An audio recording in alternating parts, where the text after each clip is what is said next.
2021. Hello, everybody. Welcome back to SpeedCon 2021. Like I just said, coming up, we got the second longest run of the marathon.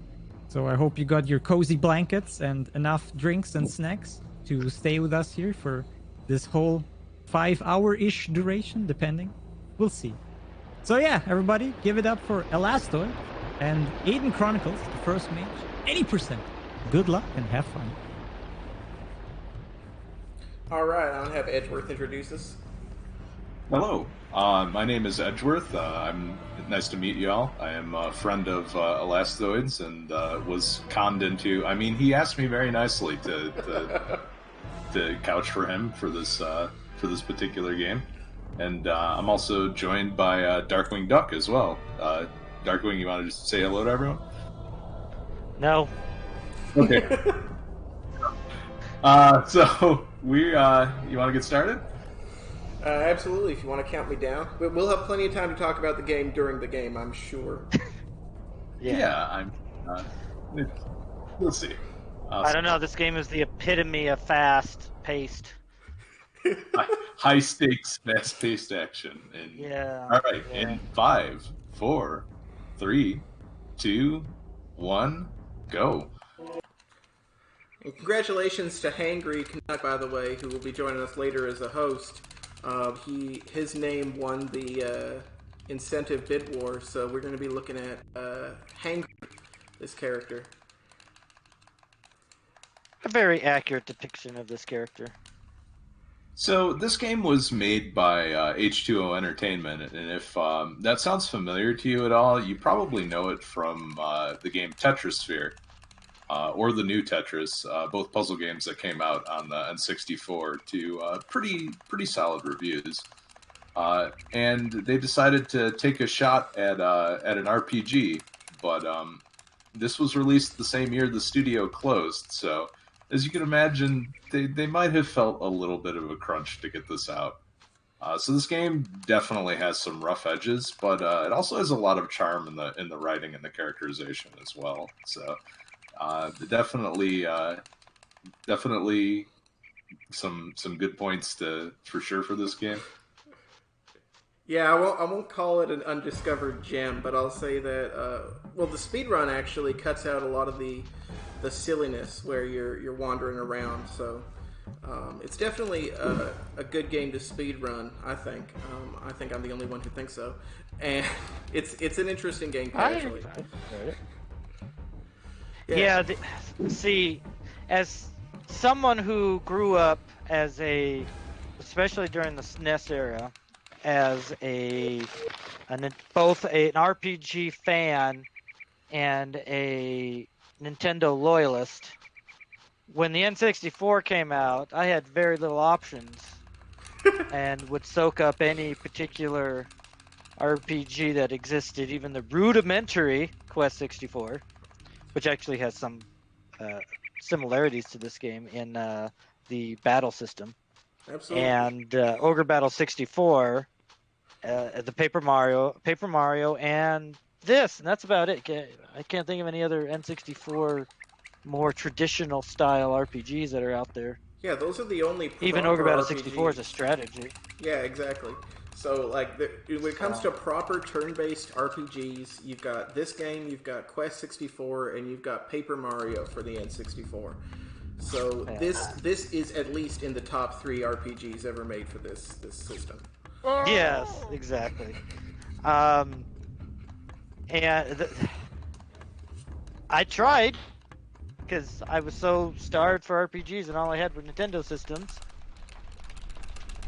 that I had to play this game, but you know, once you get past casually the first hour or so of this game, it plays a lot faster and better. It'll grow on you. It's interesting that the first castle is itself a maze, where you're not supposed to, like, there's no combat or anything. You just sort of get lost in the first area. Yeah. Like, the best part about this game is the leveling system by far. It's actually quite intuitive, and it makes for a very unique characters that you can play every single time. It's too bad their cutscenes are kind of, what is this? You know, it's It's it's a it's very existential, maybe Yeah, is the right way to put it. the first 50 minutes to like an hour of this game features a lot of mashing, and is just murder Yeah. on the wrist. So I'm going to be doing that right now. If somebody could explain the plot up to this point. Um, Yeah, go ahead. well, I'm trying to explain. I'm trying to think about what the plot really is. What you at the beginning of the game. Basically, Aileron, he's the default character. Hangry for us here, is a squire for the king. And he's out and about. I can't remember why he's out and about. He's And he looking for comes across Kendall. this lady here. Oh, that's right. Yeah, the farmer. That's right. Yeah, and he finds his hat, but I think that's not required. But you find his hat, but you have all this thing where you get poisoned by goblins, and as it happens to be for a lot of RPGs, he is the key for the survival or destruction of the world as we know it in the game. This game has like a I'm trying to think of like the some lore from like real life, if you want to call it that, connections. But this game relies on what's kind of like a naming system where you have your real life name, but you also have a kind of magical name that you're given like magically at birth, or it's just like some sort of ethereal thing that you have that you kind of know you have. And Aileron here, Hangry, doesn't have it. Yeah, it's sort of ironic because, So, or like, I don't want to call it a plot hole, but it's sort of interesting because Alarin, or Hangry in this case, he grew up in the castle, being educated in the ways of magic as well as in like martial arts and all that. He's pretty well educated, and he also doesn't have a true name. And it turns out that the entire world will end if somebody grows up without a true name. And it feels like if true names were that common, he would probably like everybody's got to know about it. If everybody gets a true name, if the ceremony is performed for literally everybody, it's weird that he's the only person on the planet who doesn't know that that's important. yeah, that's true. So we're grabbing a rope right here because ropes are really, really useful if you're going to be a thief. And this is the only rope in the world.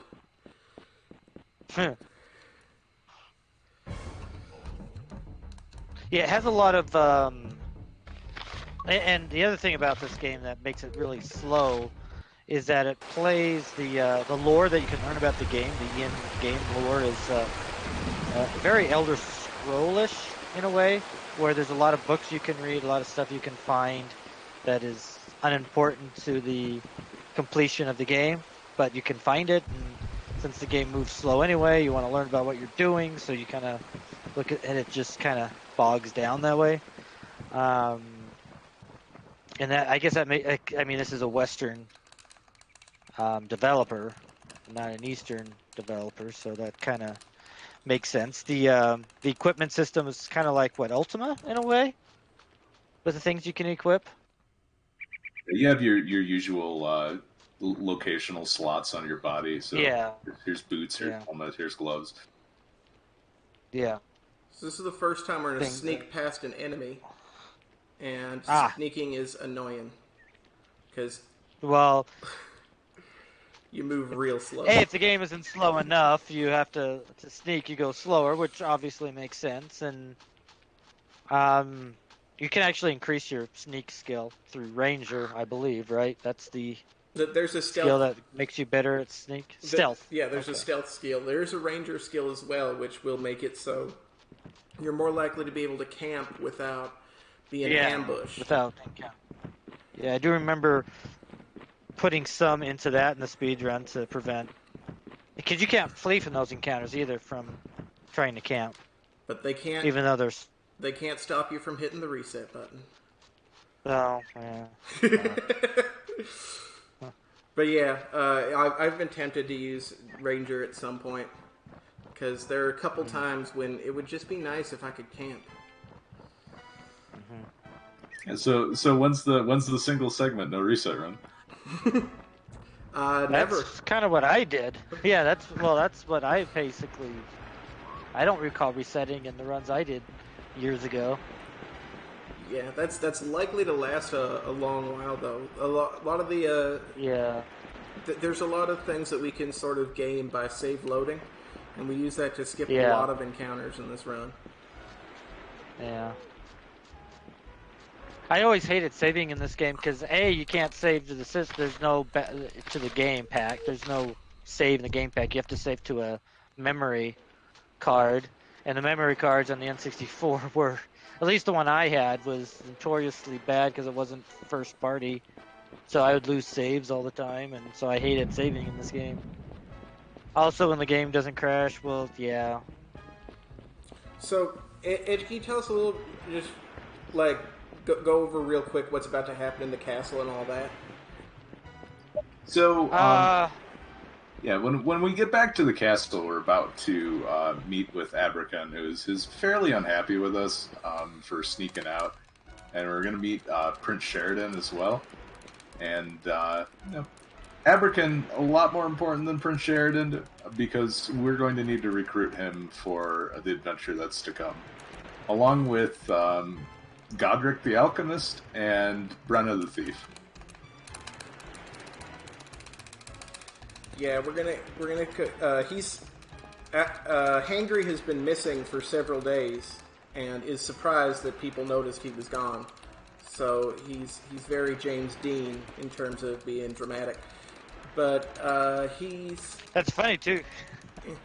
Yeah, he's poisoned. So he's going to talk to the king about how he's poisoned, and the king, for some reason, is going to be really generous and say, well, you can go on a personal quest to get the poison cured, and you can, recruit the captain of the guard if you want, and other people from the castle.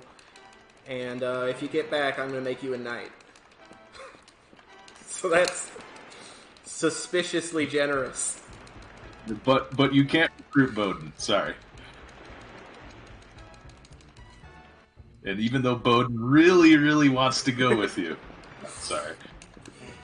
Yeah, the head wizard of the castle is going to keep telling you that you should take him with you, and you have to politely decline because you're not allowed to. That's Brenna. She's sneaking, but you can still see her. She's not a very good thief.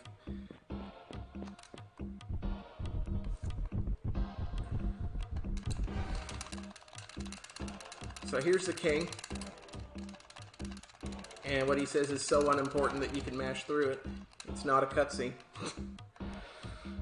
Which is nice. I guess it's just like an inept thief to rob people the wrong way, huh?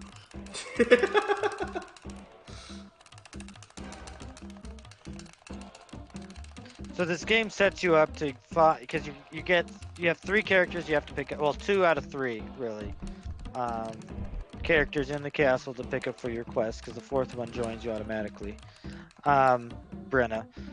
And the game sets you up. You really want to take casually. You really want to take Abrakan because he is so much better than any other character that you can get out of Godric and Rita.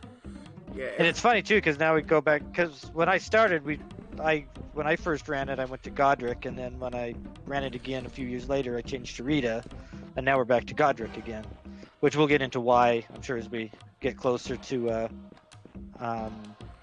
the next town. But Godric has a very useful skill, but it's important Yes. to take Abrakan. Like they don't force you, but they almost do, because combat early in the game, you're missing constantly, and anything can kill you. But Abrakan starts at level 8. Everybody else starts at level 1. and Abrakan starts at level 8.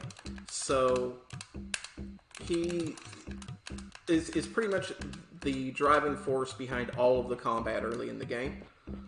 Yep. Yeah. Yeah, you have everybody else sitting away in Abercon killing wolves all day, you know. And like the only thing Abercon, or not Abercon, Aileron and Rita and Brenna, you really feel anything confident in, or what, rats are the best thing for them until you get a few levels on them. Not even like the boars are risky for Brenna. So we're grabbing this sword. We're hoping that we can grab some spices in here, because that's going to make things slightly quicker. And we get herbs, which doesn't help. It's fine. It's just going to cost us a couple minutes. Well, a couple seconds. But here we are going to recruit Godric, and then we're going to get out of this castle as soon as possible. This castle is the first, like, half of a dungeon. Like, there's no bosses or any enemies to fight, but you will get lost. It is massive. Yes. And massively unimportant, because there's not a whole lot to find. Like, there's nothing on the battlements that are terribly useful. The biggest thing is Trehorn Sword. You can get a...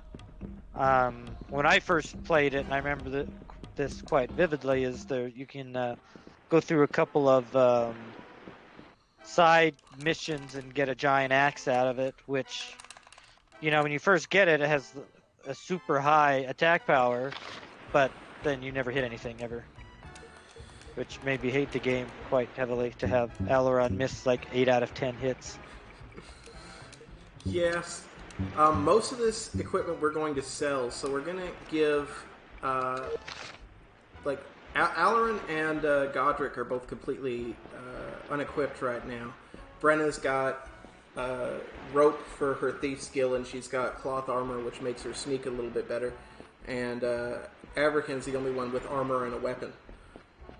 But that's, like I said, Abrakan's the only one who's going to be involved in combat early. Mm-hmm.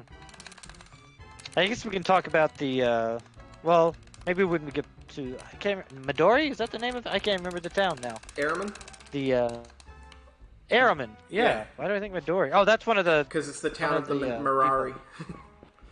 Mirari, yeah. That's where we're headed. I can't remember if it tells us that's where the witch is. I think you learn that's where you have to go here and talk to the matriarch there. Yeah, we do. But first, we're going to play what Edge sort of calls money-making game, if you want to explain that. You want me to? Well, I was hoping Edge would, but he's... I didn't know who you're directing that. Oh, my bad. So. No. So the reason why I call this money making game is because we're gonna buy a bunch of raw materials, make some potions, and sell them back for more than the cost of the materials.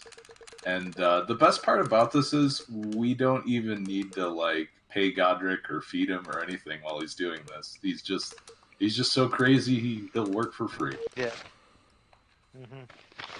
So we're gonna make a bunch of restore potions, and restore potions sell for a fairly good chunk of money in the beginning of the game, and they're also very conveniently located at the bottom of the wraparound menu. Which is actually really important because I don't like mashing. I chose this game to run, and I don't like mashing. But we're gonna keep doing this over and over again until we get, I think you said about 95k? 95k plus the potions that we need. So this is what Godric is good for. This is why we want to select him. Because after this, we not only are okay with Godric dying, we sort of encourage it. Because he has some hilarious dialogue. He is an incredibly well-written character. All of his jokes are references to modern science, which is very clever. And all of his hilarious dialogue, it takes time, and I just prefer that you guys don't get to see it. Yeah. Unfortunately, he's he starts out with flames, which makes him a somewhat useful early game mage, but the other characters you can get later on, and Godric you can easily let go at any point when you meet anybody. Even the first, like he's the only one. Well, no, Abercon's the only one you can drop if you get Balon. Balon, what's his name? Beacon. In Beacon in Araman. But yeah, so when I first played this game, obviously I did the same thing. This is RPG speedrunning 101. If you can find something where you can make something out of reagents and sell them for more than they're worth, this is a huge amount of money that the difference on these restore potions are. It's a no-brainer to do that. The downside is that for when I came back to the game later, and we'll get into why Rita's magic is so good. We use someone else to do what Rita does now in this run, but Rita finishes battles a lot faster than Godric would. So when I came back to the game, I forced myself to have Alaron, I think, learn Alchemist. It was either him or Brenna. I can't remember which I did, because I don't think Abercon can do Alchemist. To do the alchemy grind, because this is just so much money. And strangely enough, Araman has a lot of the best equipment in the game to buy. Your second town, so. They didn't really balance the game. Like I don't think they had time to really balance everything properly. So the second most powerful sword in the game is Warfang, and we're going to find that almost immediately. It's not the first boss. Yeah, the first boss has the second best weapon in the game. Yeah, the first boss, incidentally, we're going to kill without spending any experience points, which was the big innovation that I brought to this game. Was we can skip all of those early fights. Yeah.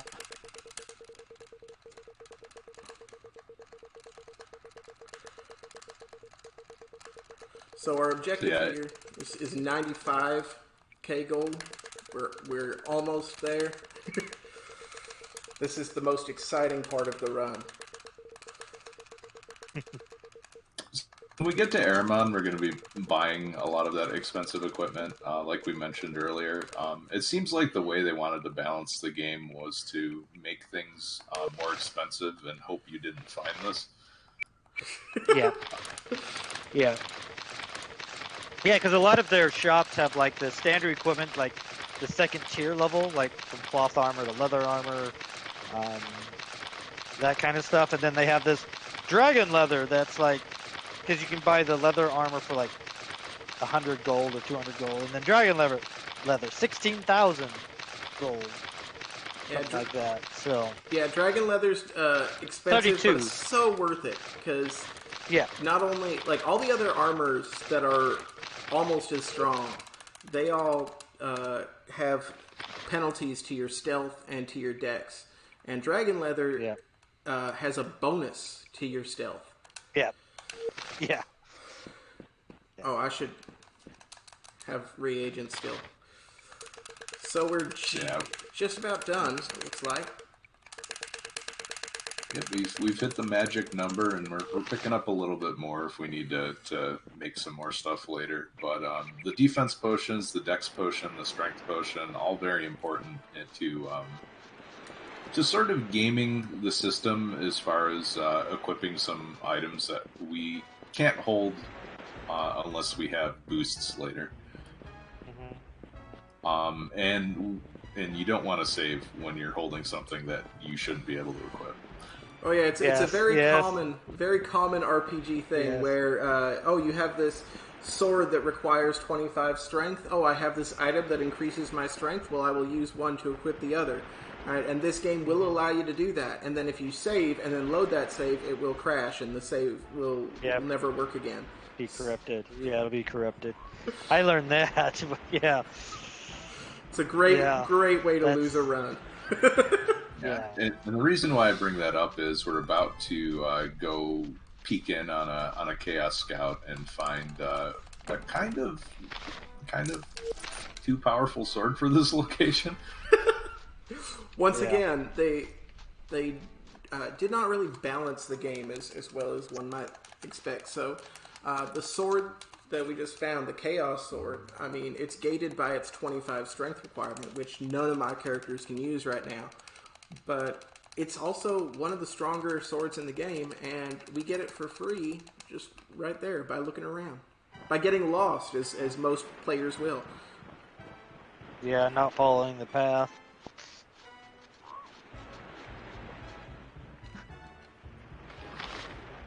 So we're going to save for the first time here.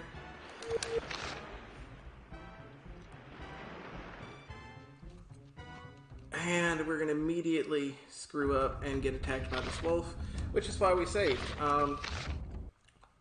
Any combat that you're in, you can flee. And it'll send you usually way back, but a cutscene or a one battle or a save load will act as sort of an anchor, and that's where you'll get sent back to instead of being sent way far back.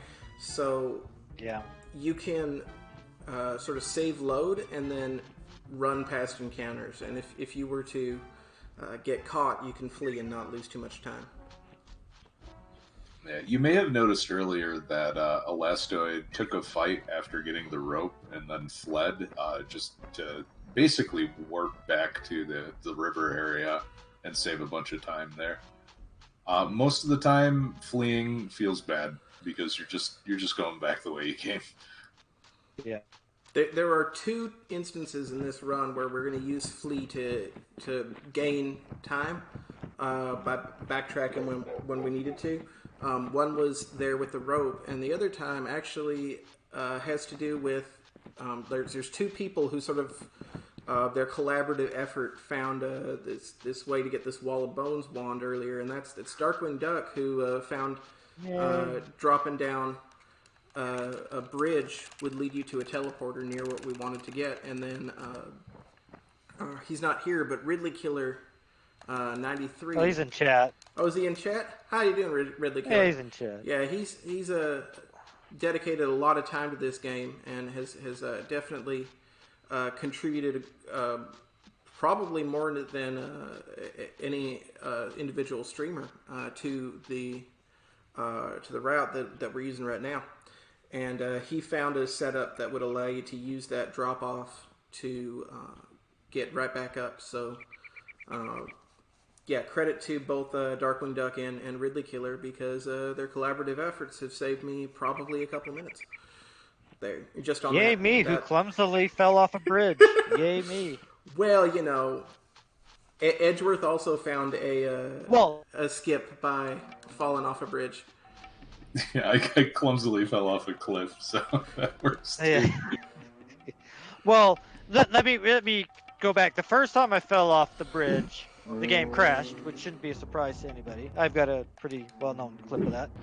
But then I made the smart idea of trying again, but falling off the other side of the bridge.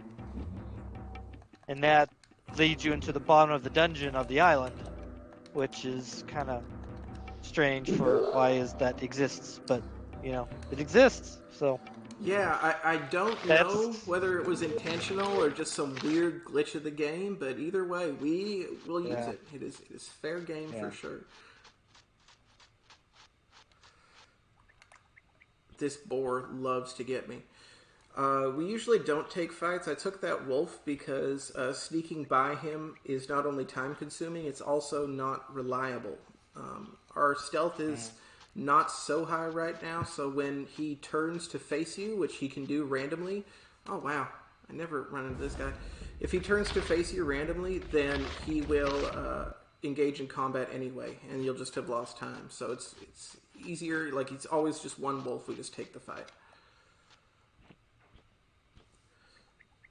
I guess since we got into a couple fights, explain the experience system, which I think is the best part of this game. So standard RPG stuff, you beat enemies, you get experience, but you can use that experience however you want instead of just gaining levels, which is a part of it. You can use that experience points to increase your skills in whatever you've learned, whether it's your skills and whether it's the magic you've learned, the skills you've learned, or your stats. They all have a value to increase it, amount of XP to increase it by 1, and that's what makes the game so dynamic in how you play. Each time you play, you can create a different character every time. Each character has different skills in which they can't learn, which kind of, like Abercon can't learn wizard skill, if I remember right. So he can't be a mage ever. But you can turn him into a ranger stealthy dude if you wanted to. I think. I can't remember what all of them are. I've looked it up before, but what each character can't do. He can be a stealthy ranger, for sure. Yeah. It's one and of those just things, however you want to play. Yeah. However you're building the character at any given time, there will always be 3 or 4 things that you would like to spend your experience on. So it gives you this feeling of being almost like a kid in a candy store. And sometimes the combat can feel a little clunky and slow with the way reinforcements respawn and all that. Combat can be a slog sometimes, but you have this great reward at the end of it where you're always really eager to get to that experience screen and see what you can spend it on. Yeah. That's I think the redeeming quality of this game. It's really fun to explore different character builds as well, because this game doesn't use a lot of the sort of stereotypical RPG like spells and abilities that you would see. We don't have like fire elemental. We're going to cast stupidity and debilitation instead. Yeah, debuffs. Yeah, that was the biggest. Well, I don't know biggest, but what really made the game speed runnable was learning of that way of beating enemies. I think because my first foray was just killing everything or not fighting them, one of the two things. And then we had what we learned is that as you have all these stats, the enemies have these same stats. And the game combat works in such a way as if any one of these stats are brought to 0 in battle, that renders that particular character done. Like they can't move, and they're considered finished in battle. It has the same effect as the Wall of Bones spell. They're immobilized, so they combat will end when all of your enemies are either killed or immobilized. Because if they're never going to take another turn for the rest of the game, it's safe to say they're not going to kill you. So the Wall of Bones spell is one that instantly immobilizes enemies. There are a few others, but also if one of their stats is brought down, that will immobilize them if their stat is brought to 0. Their intelligence is 0, immobilized. Your endurance, 0. I think it's endurance. Your willpower, I think, is 0. You're done. It's kind of an odd mechanic, but it makes this game so much faster to speedrun. That goblin sees me. Yeah, it's definitely an interesting wrinkle in combat as well, because if there's something that you just can't overpower, well, you definitely have a lot of options in combat. Absolutely, and it makes this game casually. You're not usually going to run into that, so it makes this is one of the games. A lot of games, when you speed run them, you learn about all the mechanics and you break the game open, and it becomes less fun because you don't have as many options before you. You just have to do the best thing. But with this game, surprisingly, and we're doing a edge clip right now, or edge skip. I don't know what it's called. Edge discovered that shortcut for me. But in this game, once you understand all the mechanics and everything, you can actually have more options available to you, which makes it a really, really rich and rewarding game when you break down all of the stats that you just never see casually.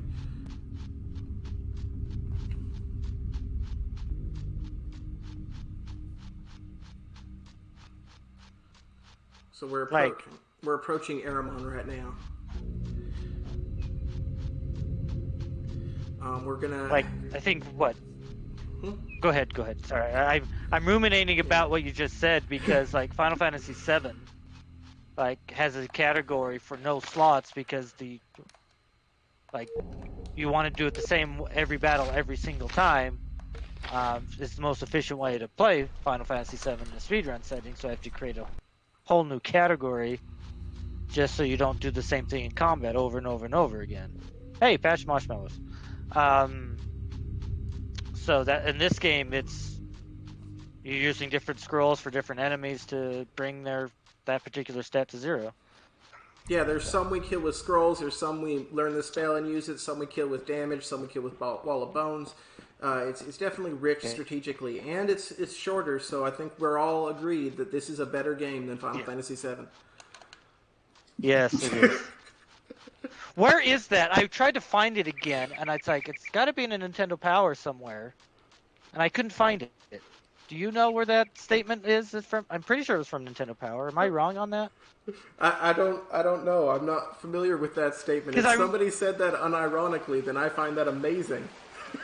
I remember, I tried looking for it in like a Nintendo Power because I had Nintendo Power at the time, where they had this whole list of why Aidyn Chronicles was better than Final Fantasy VII because they came out pretty similarly.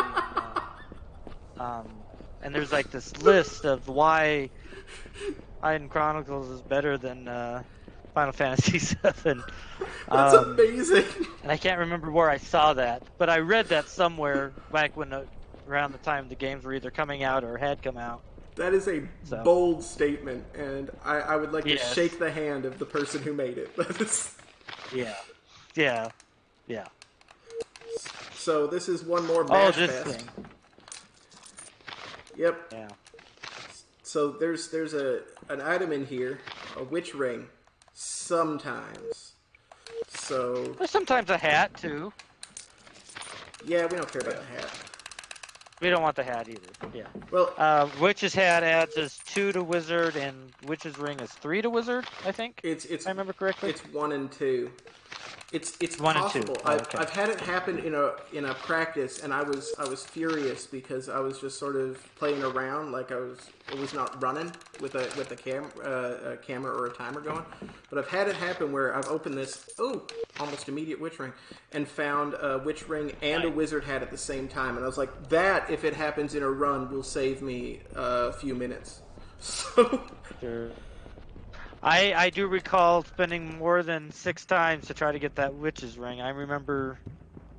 I remember I would reset after, because we're making good time. What's our time at right now? I don't even know. 36 some odd minutes. Wow, that is really good.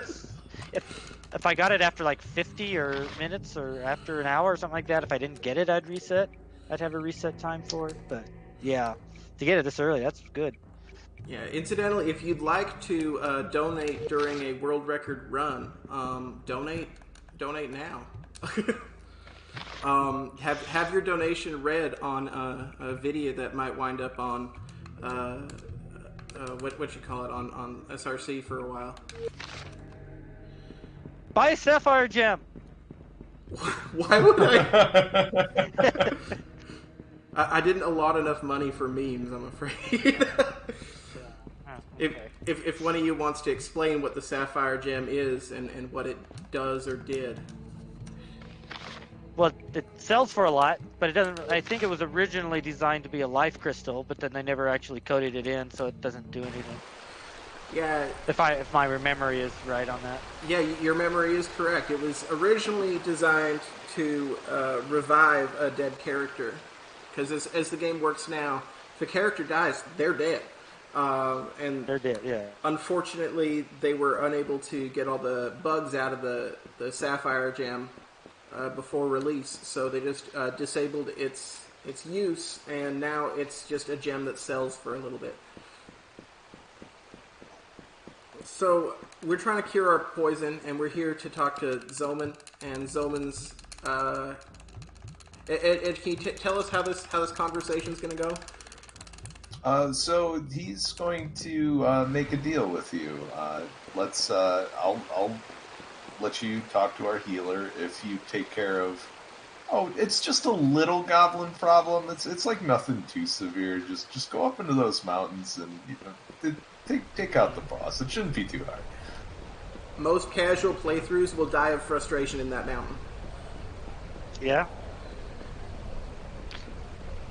But you start getting more experience, and well, so long as you're not fighting the goblin poisoners that have huge dexterity and evade, you're in good shape. You can fight a whole. But there's an ogre that I don't think this one respawns, but I should there's probably a bunch of ogre fights and wolf fights and all that. I should probably get equipped, shouldn't I? That seems like a good Probably. idea. I mean, it seems good on paper.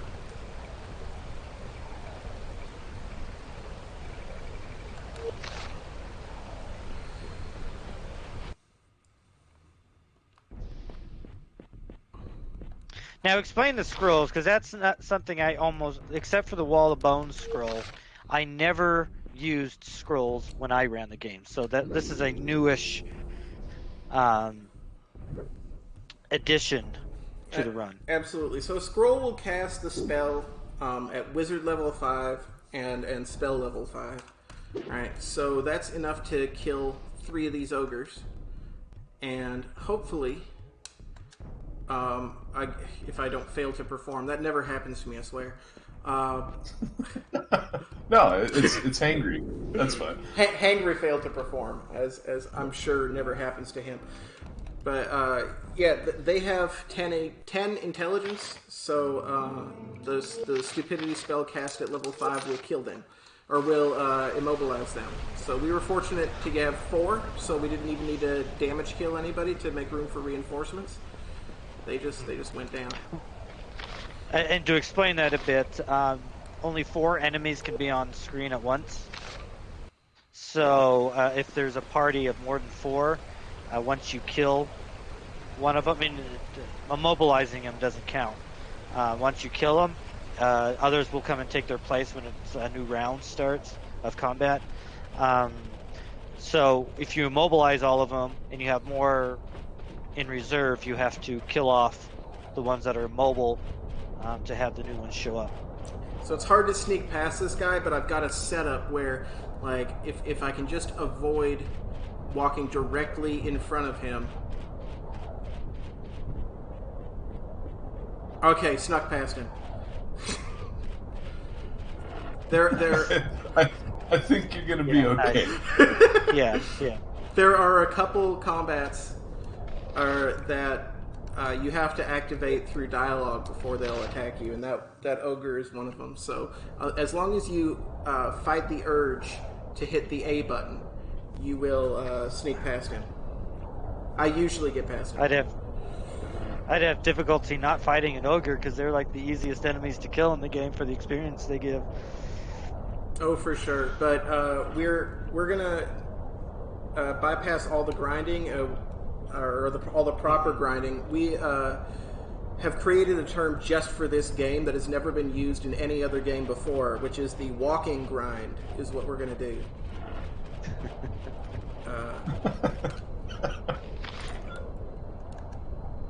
So yeah, we're gonna take some fights on the way to our destination in Chaos Isle, and that's going to be the majority of the experience that we need.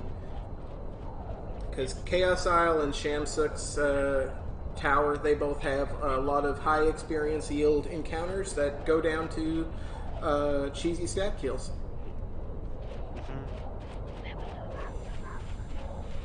I so miss not killing the spear wolf behind the school, though. It took forever, but it was like the first battle you ever fought. They gave you over 10,000.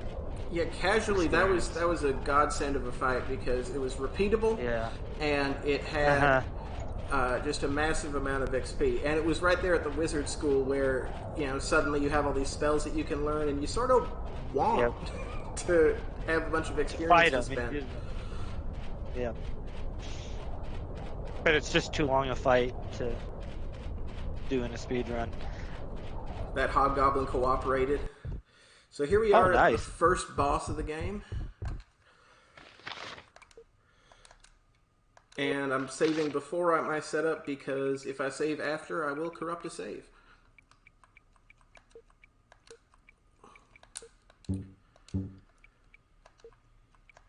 So it was a silly thing to never check before, but it was eye opening for me when I realized that I could use those potions before combat began.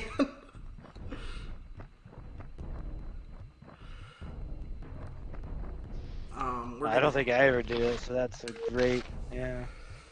Yeah, normally you'd be spending several turns using a dexterity potion and then using a strength potion. Turns out that that's not necessary.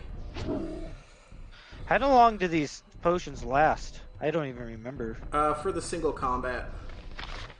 Mm-hmm. So, Okay. Alaron unfortunately went before Godric did, so I don't think I'm going to be able to use the Starlight Shield this turn. Yeah, because I don't want to hit Godric with the Starlight Shield. I want him to die in this combat. So, I mean, his thank him for his service and all that, but we're not really good friends. We really were only using him for his potions. Damn. Thanks for your alchemy ability.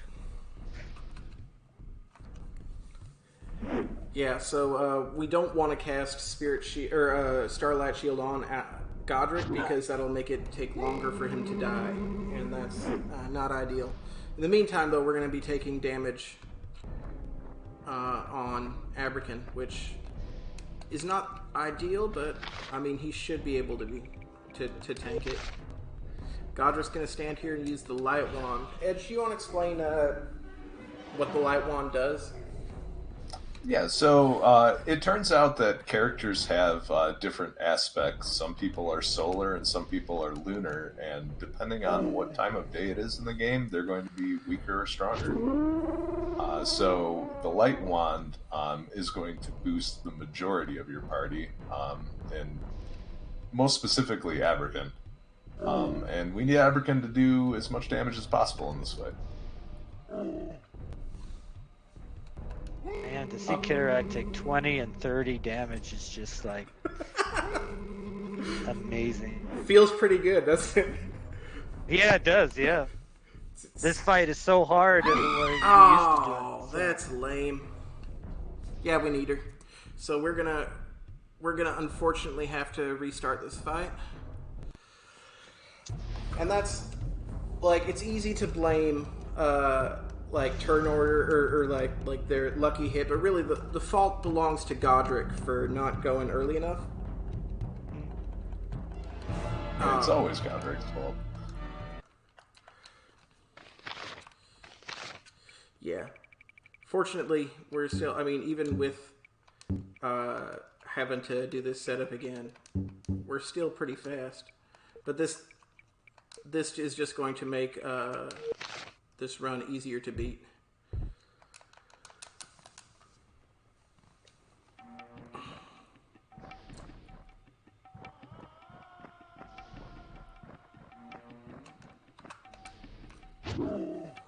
$31 damage. That's before he casts Spirit Shield, though, so that's a... And we're going to be safe and have her use a defense potion, so that won't happen again, even if Godric screws up.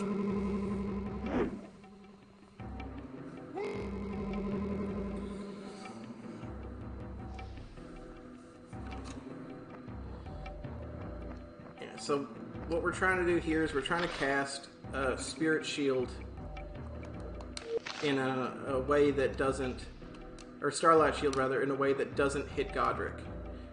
And Godric, unfortunately, if he hasn't moved yet, he will always be in the way of it. So, sort of the same thing happened this time, but we used the defense potion to sort of adapt. Yeah, Starlight Shield really mitigates a lot of damage and is pretty crucial to use in this fight. So, I mean, once you're not going to have Godric kick the bucket very easy if he's in the AoE of that wand. Yeah, it's just one more example of something where they didn't expect that you were going to have enough money to buy a Starlight Shield wand. But, I mean, we do, because Godric is a very effective alchemist, so... yeah, one more minor balance error that works out in our favor.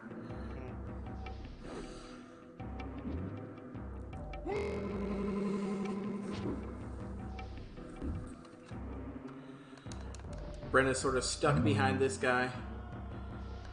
Once you're engaged in combat, you can't really move. Like, I could take a turn to move, but it's faster just to kill it. Would be great if Alarin could have another turn. Or if Hangry, rather, could have another turn. There we go. Okay, so now we're going to... Oh, no. We're going to make their damage trivial. So typically they will do 1 damage if they hit. And that's the power of Starlight Shield, and that makes this combat... Like I said, I haven't spent any experience. Good job, Godric. Oh, Crushing Death. That can be dangerous. Yeah, that is a ton of damage. Yep. Typically, we want to damage Kidorak enough that he doesn't get to that spell. Been so long since I've seen him use it. Yeah, usually people are better at the game than I am. Now, explain, because I've never known the actual stat boost that Perform does. Oh, I'm so glad I used that potion. It's not the stat boost that it gives you that we're particularly concerned about now. I mean, it does similar nebulous things to what the like having it be the right time of day does. You know, you're more likely to hit, you're less likely to be hit, and all that. But it also affects enemy morale. So now that Kidorak is down, enemies have a decent chance to flee, and they are more likely to flee if somebody's performing.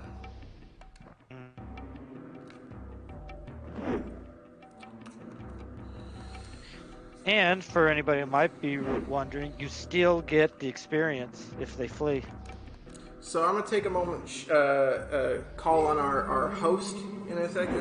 Zonorous, if you've got any donations or if you've got any incentives that you want to highlight coming up, that would be super awesome. Sure, I can do that. Thanks, guys. Yeah, just quickly want to remind everybody, for those who might have tuned in the last 50 minutes, we're SpeedCon. SpeedCon 21 to be exact. We're a short weekend-long speedrun marathon, which is normally in Germany. But because of the COVID and stuff, you know, we decided to be online for the time being, which gives us the opportunity to have some more runners all around the globe, which, you know, these 3 fine folks here, for example, can make it to a SpeedCon. That's pretty great. And we're raising money for Save the Children. So far, we have raised a pretty impressive $510, which is not too shabby in my opinion. And yeah, as Elastoid mentioned, whenever you do donate, you get to put the money on some very cool incentives or bid wars.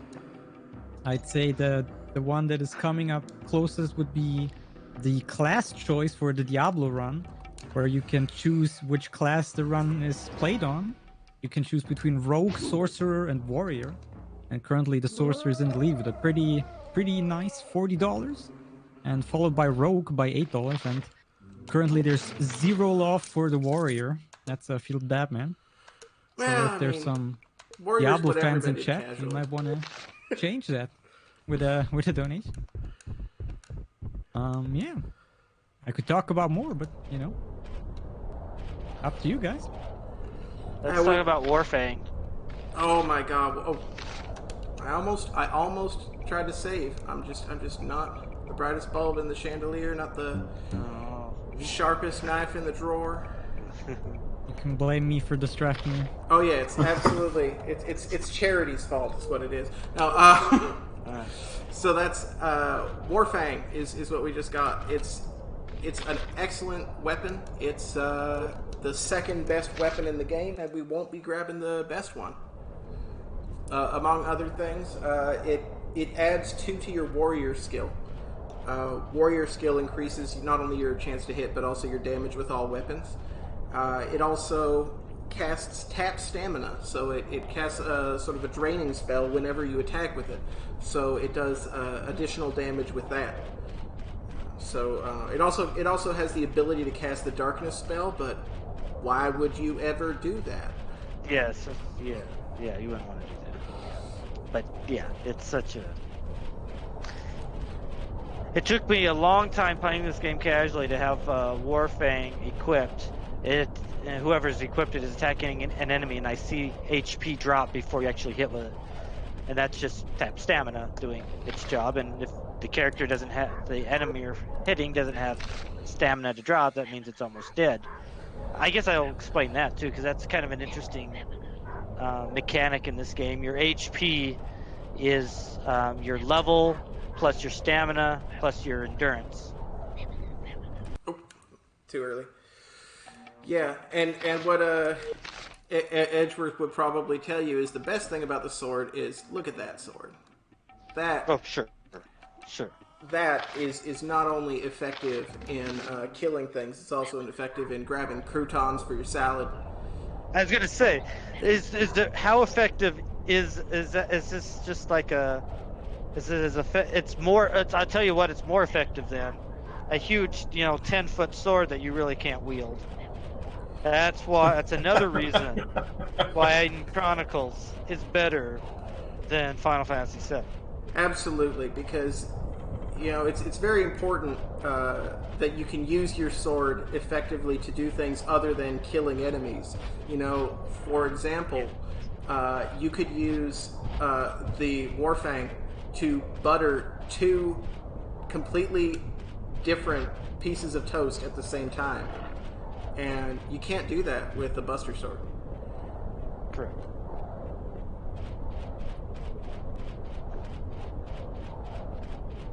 So, we were told to go kill the King of the Goblins. We took care of the King of the Goblins. Now we're going back to get healed. So the poison will be done. And surely there will be no issue with that. Am I right? Correct. Yeah, I mean... Yeah, sure, why not? King A deal's a deal. He seems like a man of his word.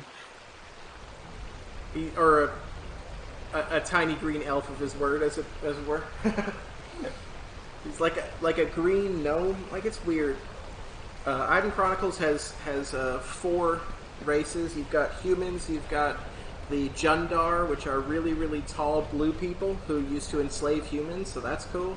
You've got the sort of like half tall green Mirari, and then you've got the green flying people, the Dryads. So they didn't really borrow from Tolkien races or anything like that. They tried to create their own races. They definitely were trying to create their own franchise here, and it's sort of unfortunate that this game was incomplete and didn't do as well as it could have.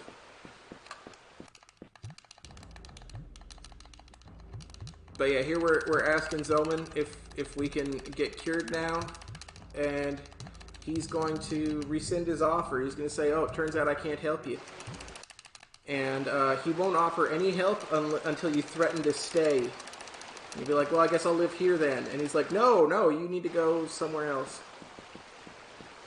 Which I feel like is only a threat that would actually work if you had no points in diplomacy. Yeah, it's possible that you appeal to his better, like the better person, or appeal to his better qualities if you have diplomat skill. But without it, you just threaten to stick around, and they cannot have that. Yeah, I mean, everybody that you talk to in town is just like, they want to kick you, they call you pup, like, and they don't mean it as a term of endearment either. Like, there's another person that's just like, maybe it would be better if you left here. Yeah, and that says a lot about them, where, like, they call you pup as not a term of endearment, so not only do they not like you, they don't like dogs. So here we're going to pick up a hunter's bow and a short bow as well. I don't know if you've grabbed those already, but they're useful for a fight that's coming up. They're useful for exactly one fight, and we're going to grab 2 debilitation scrolls, which, if you were listening to me, you would absolutely not have grabbed. Gee, I wonder who would do that. Yeah, that was my fault. When trying to guide Edgeworth through a playthrough of this game. I forgot to tell him to grab the debilitation scrolls, and there was some backtracking to be done. And he still hasn't forgiven me. Because backtracking in this game is terrible. Just use the portals.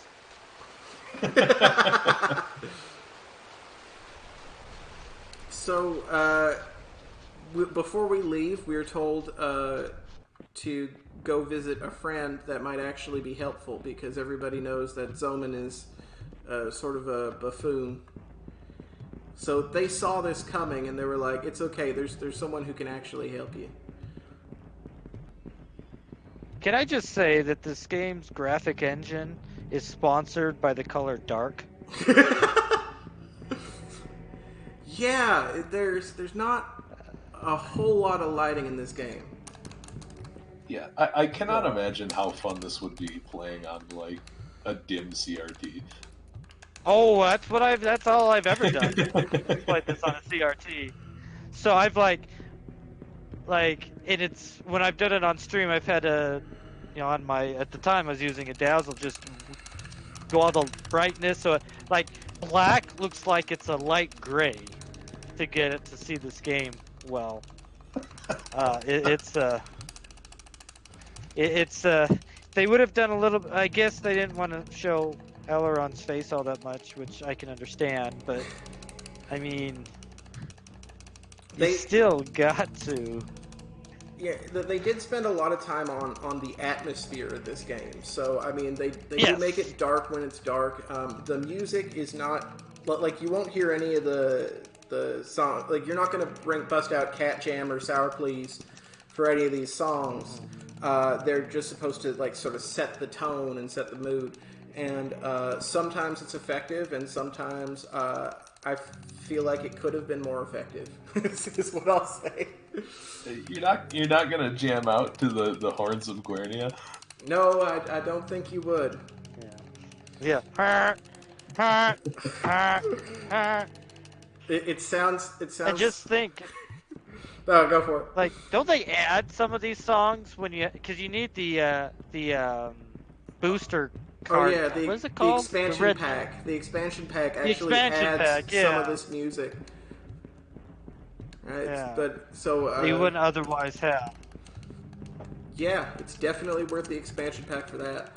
No, the thing that you really want the expansion pack for is fewer crashes. I'm just going to make extra sure that I've activated this portal. Yeah, this game is not immune to crashes. In fact, there's a very good chance later we're going to run into enemies that cast Frozen Doom. And whenever they cast Frozen Doom on you, there is a non-zero chance that the game will just forget what to do next. And we'll have to load a save. So, I mean, it's not an uncommon issue, but it's less common with expansion pack for sure. Well, I mean, if you're gonna have a spell crash the game, Frozen Doom is a pretty good one. Sure. I agree with that. Absolutely. Yeah, it freezes. Yeah, I haven't seen that crash yet. The character and the game. So.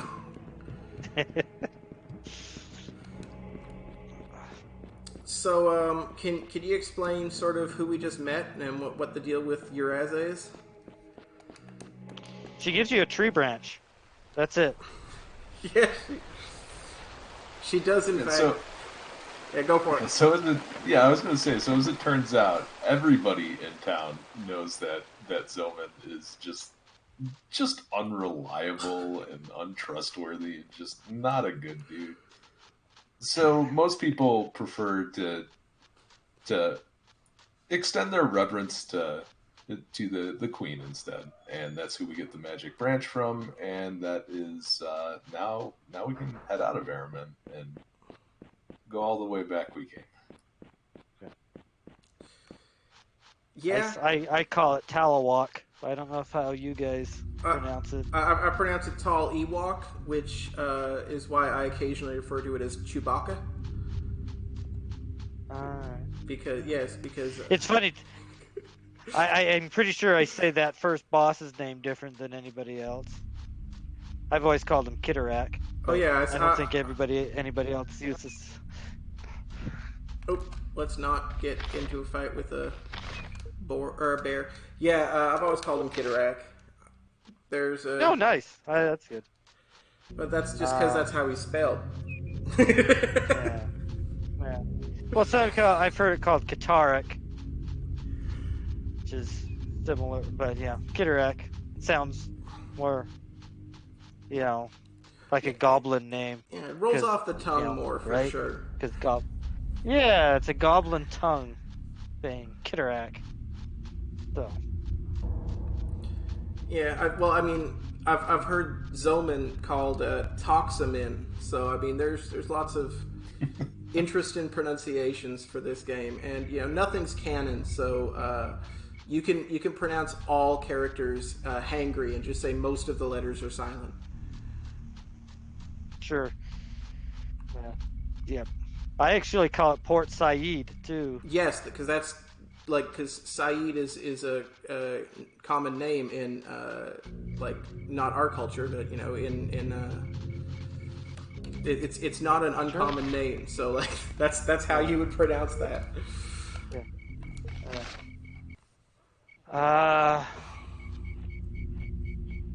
Ugarit. Is it Ugarit or Ugarit? What do I say? I don't even remember. I'm never. What's the other visit that town? So. I know. Yeah, I know. That's a disappointing. Because I always like Sholay as a character, especially since she's bugged too. So that's always fun. Yeah, Sholay as a character has a couple bugs in this game. One is it can be hard to recruit her. If you don't recruit her in the first conversation, you never get a chance. But the other one that's more annoying is if you save and load with Sholay in your party, her intelligence will drop from 30 to 3. You didn't know that? Oh man, that was my speedrun route, was to pick up Sholay, because I thought you had to do the Ugarit cutscene stuff. I thought that was a trigger. So and she's the best. When you recruit her, she has max intelligence, max willpower, max strength. I think she has max most everything. So she's a really good character to pick up, and she can cast Frozen Doom. She's only character outside of Alaron who's going to be doing Wall of Bones, which is a slightly better spell. You're going to be having her do Frozen Doom to get through some fights that we don't fight anymore. But at the time, she was just a perfect character to get, but you couldn't save and reload if you picked her up, or you can if you fought a whole bunch of battles and get her intelligence back up. But even the dumb character that what's his name? Arturo? He starts out with Arturo. He starts out with 5 intelligence. So Sholay gets dumber than Arturo if you save and reload. Yeah, it's a little bit of a problem. And if you bring her intelligence back up and then save and load, it'll go back down to 3.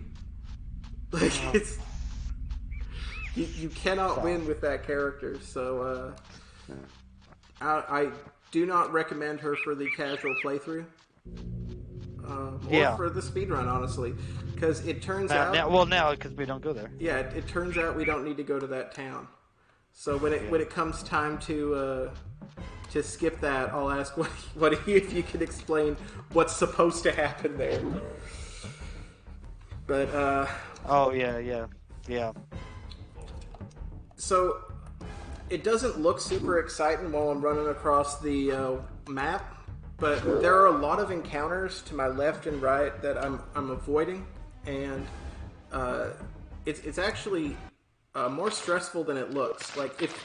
If it goes well, you won't notice anything, But if it goes poorly, I'll run into a bunch of encounters and just lose a whole bunch of time. Further on here, there's a really nasty chaos battle that you can run into in this area. A little bit further south of here, I think, but there's a really nasty one, I think, that it has a what are the chaos? It has. It has a couple chaos scouts and a chaos magician. I can't remember. Yeah, it has 3 chaos scouts. It has a chaos sorcerer, and it has 2 chaos warriors. And it's notable because in my PV, I actually died to that encounter the first time and had to make a new route. That's why I grabbed 2 debilitation scrolls instead of just the 1, because it can be effective that way.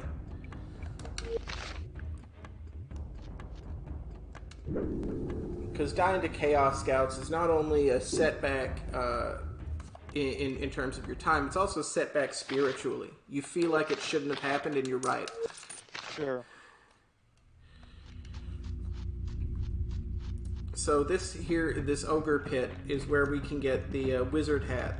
We could have also got the wizard hat from the chest that had the witch ring.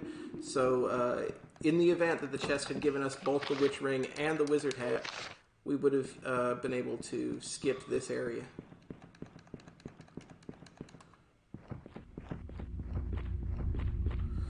So Alaron's current wizard skill is at 1, and ultimately it's going to be at 5. Like we're going to train it once, and we're going to use the witch ring and the wizard hat to bring it up to 5, and that's going to allow him to cast stupidity level 5. Because the way spells work, you can. Oh, go ahead. Is Ridley Killer saying something? I should be. Yes. In chat. Yes. I was going to tell him I pronounced the whites in the barrows as white 1, white 2, white 3.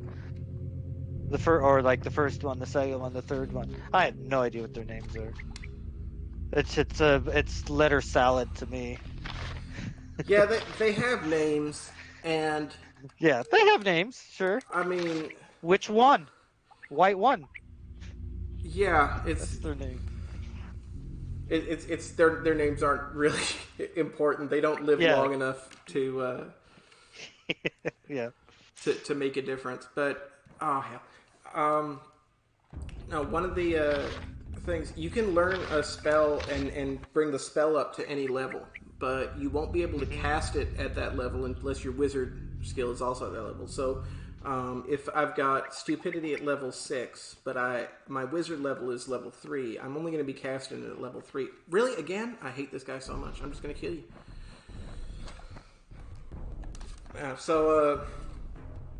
It's necessary not only to get stupidity up to level 5, but to get wizard up to level 5, which is a drag because wizard...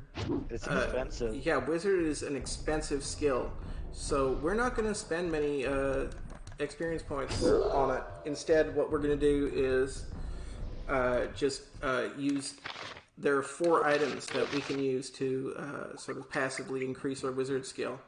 So we're only going to train wizard 1 time, from level 1 to level 2 on Alaron, and that's the extent of the experience that we're going to use on it. And we're doing it at a trainer, so it's even discounted. It's what, a 20% discount? Yep. And then a money cost to offset it. Oh yeah. Yeah, but money's no object in this game. Sure.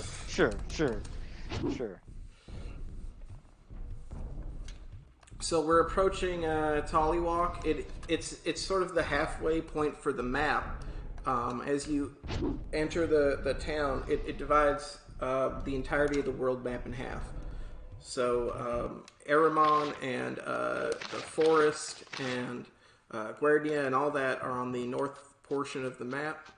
And you can't actually get into the south portion until you have been sent by Zomid. So there's no skipping the magic Aramon. Branch. Yep. Yeah. We definitely need the magic branch that advances the plot. I think some people have tried to get into Talawalk because you have this huge wall essentially. I'm sure. Well, and I'll kill it. This is about where the chaos fight is. Oh, just one's chaos scout. Yeah. This is one that usually doesn't cause any trouble, but this one heard that it was a marathon, so he's trying to cause trouble. Oh wow, he really is trying to cause trouble. Woo! He's booking it. I have never had that happen before. I have no idea when I last saved. Let's see. Oh man. No, we're fine. Like wow. I know that I saved sometime during the transition, but wow, that is Yeah, that's a Impressive. rarity. Yeah, see, I saved right here. We're fine. But wow, that is not a thing that typically happens. Oh yeah, the wolf. That's right. Yeah, it's just. Well, I mean, okay. Sometimes if you don't give him a wide enough berth, he will attack you. But it's rare, and it's also rare that he does that kind of damage. So that's going to be once again dying to Chaos Scout, which, like I said, hurts your soul more than it hurts your time. Yeah. On the bride side, we get to see these amazing water graphics. Some more. Yeah. The water sound effect is a little loud, and I wish that it wasn't. And it's tempting to turn sound effects down, but unfortunately, you sort of need them because one of the most important sound effects is footsteps. You will hear the footsteps of enemies approaching to tell you when you're in danger of taking a combat. So it's sort of important to have that sound effect active. So I'm going to give this one a wide berth.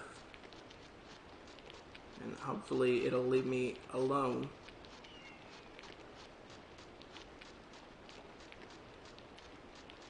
Yeah, see, sort of ridiculous that its path must have lined up perfectly, because it moves back and forth. And there's a bandit to my right, so I have to give that a wide berth as well. And we're gonna arrive at Tollywog. Why was I told to go to Tollywog?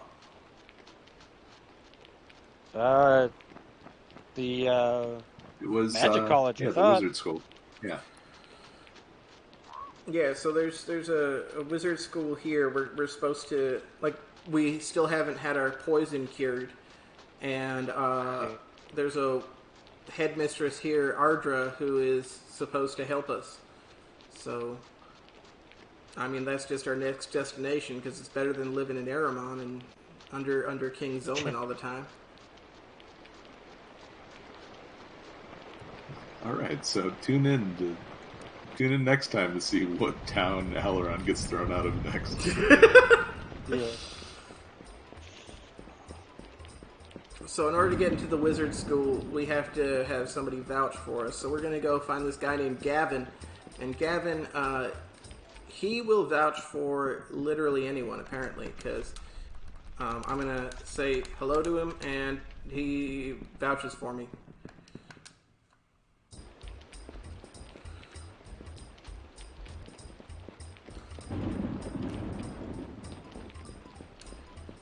So there's a lot of so there's merchants here. There's a lot of stuff to do here in Tollywog, and we're not going to do any of it because, like I said, the balance is a little off. So the equipment that was available in Aramon is as good as or better than the equipment that's available here. So there's really no reason to interact with anything here.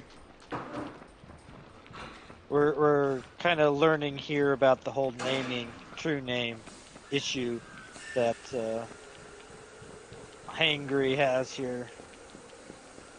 Yeah, and it's really odd because the game kind of hints at it very heavily, but doesn't directly tell you what it is. Like, naming is a thing because you can find the Namer's Ring earlier.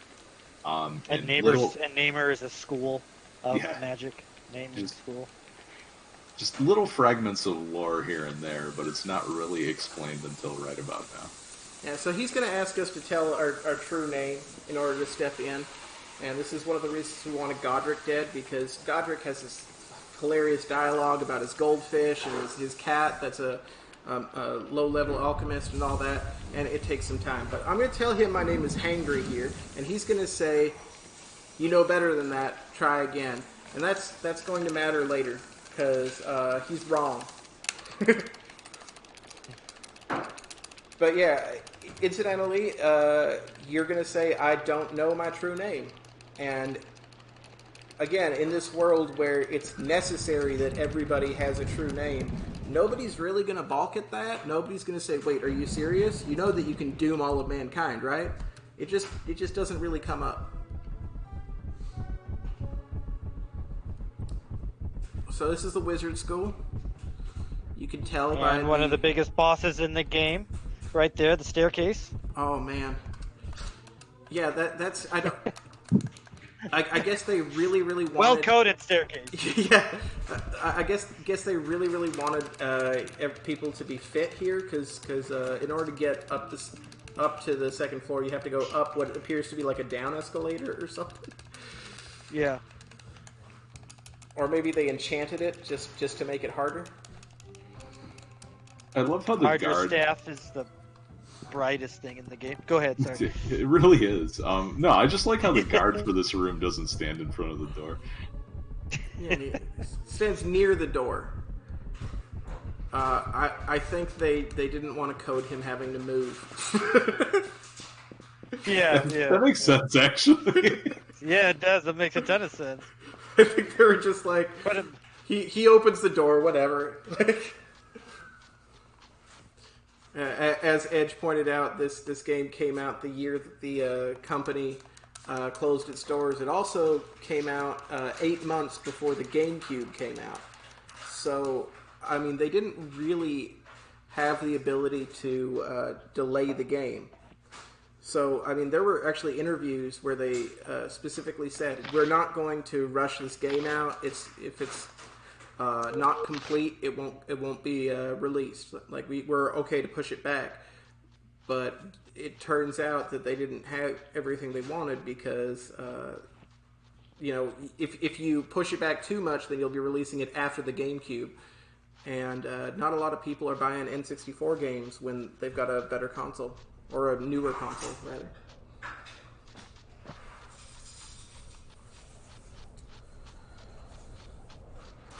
So we were sent by Ardra to grab the Amaranth, and I'm gonna close my mic for a second. So if Ed wants to follow up. Yeah, so we need the Amaranth, and the only person that really knows where the Amaranth is in the forest is one of the sylphs called Pandara. And Pandara is not going to just hand it over to you. Unfortunately, she's going to talk to you a lot, ask you a bunch of questions, all in unskippable cutscenes. So that's where Elastoid is headed right now, and yep, just right over in this ring of mushrooms here.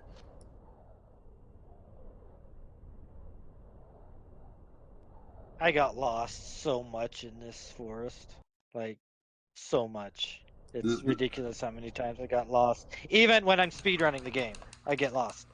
Yeah, it's a tiny forest, but it's deliberately made to look like everything looks the same. You know, you can get lost while operating from a map. This is one of those things where I had to practice more than I'm willing to admit just to make it all the way over here to grab the Amaranth and all the way back without running into something. And now that I say that, I'm probably going to get lost on the way back. So how does what's Pandora's script when you have to serenade her? Because sometimes it works and sometimes it doesn't. Is it just a random chance based on your diplomacy level or your troubadour skill? Or based on your troubadour, yeah. So I'm going to equip the Bardic Gloves, which thank you for reminding me. And that's going to bring my troubadour skill up to a whopping 3, which means I'll have a 30% chance every time I talk to her of successfully wooing her. And you're supposed to train your troubadour skill here to bring it up, but we're not going to train Aileron, or Hangry rather, in troubadour. We're going to train Brenna for a completely different reason. To give her something to do. Yep, see, I got lost. It's behind me. So yeah, Pandara, in order to help you, she demands that you serenade her with beautiful words. And, oh, we succeeded first try. Nice. Yeah, if you say all of the right things to her, she will give you Pandara's amulet, which she says you can use to... Oh, no. Damn it.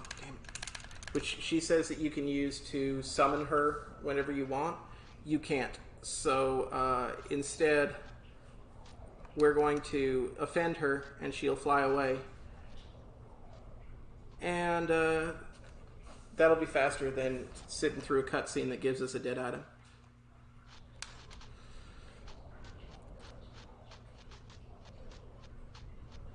I didn't beat the cutscene, or I didn't mash. I mashed too quickly, and I chose the wrong option that didn't give me the fastest end of that cutscene, unfortunately. But we're still fine.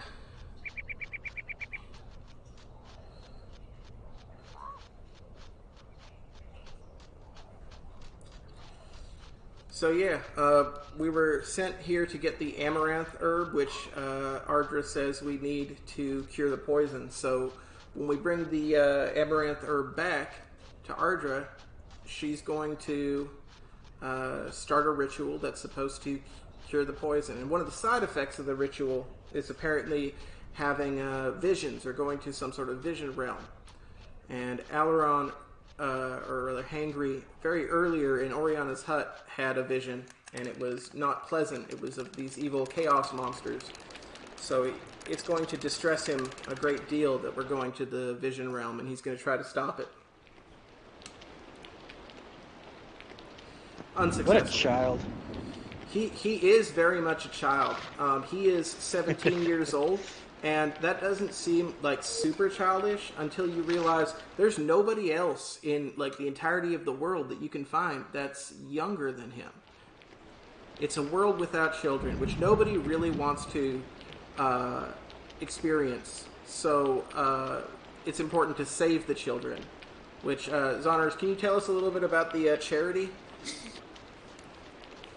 I sure can. So if you haven't noticed already, we're raising money for Save the Children. And Save the Children is a charity organization that has been working in their field for over 100 years now. So they kind of know what they're doing. And they've been working in over 120 different countries across all the globe. And they have impacted the lives of over 1 billion children. And just in 2019 alone, they reached over 144 million children through their efforts. Which, if you just think about it for a second, those are quite astonishing numbers. And now you might be thinking that, like, you need to donate a lot to make like to have an impact, but actually you don't. Did you know, for example, that just a single dollar can provide 4 children with treatment against pneumonia, which for the children is a life-threatening illness? And yeah, that's just with a single dollar.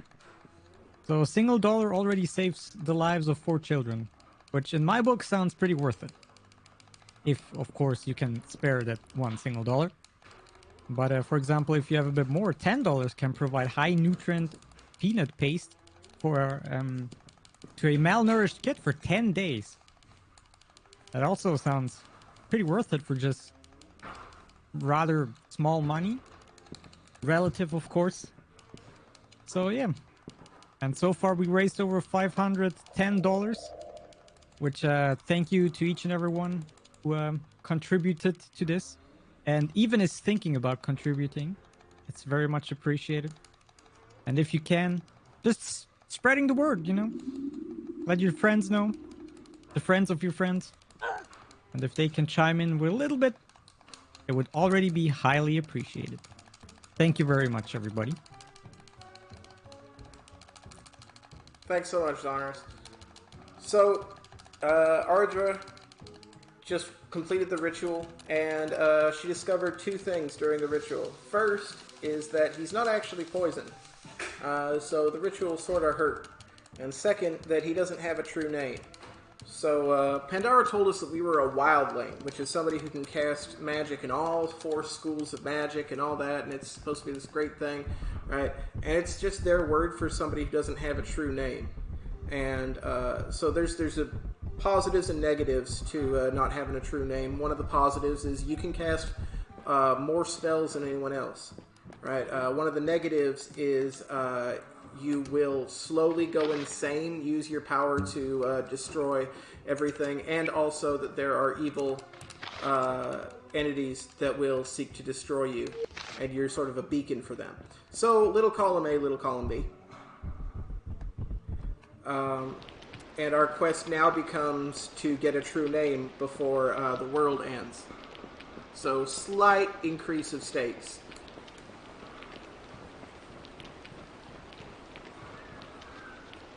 Darkwing, can you talk about the 4 schools of magic? Naming, which is what Rita, who you don't bring.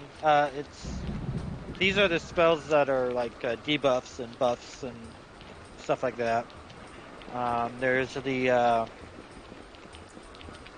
there's the elemental school. I think that's what it's called. Is this just called elemental? It is elemental. That's what Goddard casts. Those are the your damage spells usually. Fire, ice, that kind of thing. There's Star, which is what the Jundar cast. It's a lot of various types of spells. That's I don't know how to describe Star magic. Yeah, it's got a little from all the columns, but it's like it's always very powerful magic for sure. Yeah, and then you have the one school that only demons can really cast, and that's necromancy, which Alaron can cast with impunity, like Wall of Bones. Yeah, so primarily good. naming magic is supposed to be what humans really brought to the table. Elemental magic is the purview of dryads and Mirari, and Jundar magic is star magic, and it's typically like evil characters that use necromancy. All of those, like every character is supposed to have one school of magic that they're able to cast innately, that I guess they get when they get named. Alaron never did that, and never really noticed. So there's a prophecy that the world's going to end if somebody isn't named, and apparently Alaron's parents weren't really on the ball.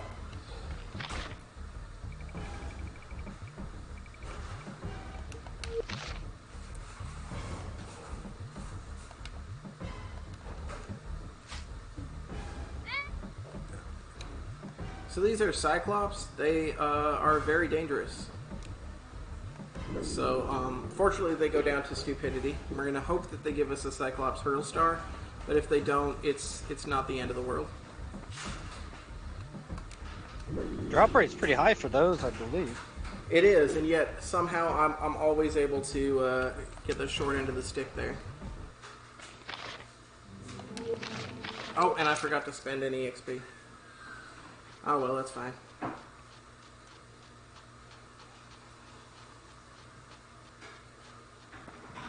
Plenty more opportunities on this road here to... Yeah. To where? I think it's Port Said. Yeah, we're on our way to Port Said, and I think that the next fight that we take is going to be with Keelan. So, yeah, it'll be a while. So we're headed to Port Said because we were told that the only person on the planet who can name us,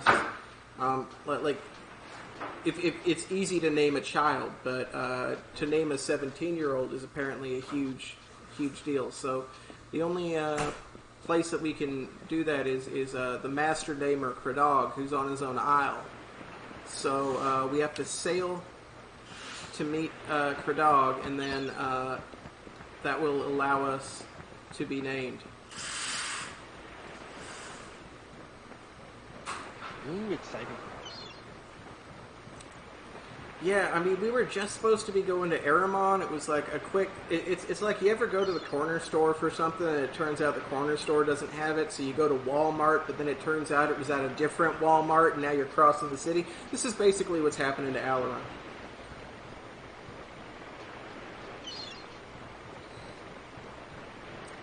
And this is a very fun area because there are enemies to my left and there are enemies to my right, and I really got to thread the needle here. So just to be safe, we're going to save here because I don't want to go all the way Stuck in back. the middle with you. Yep.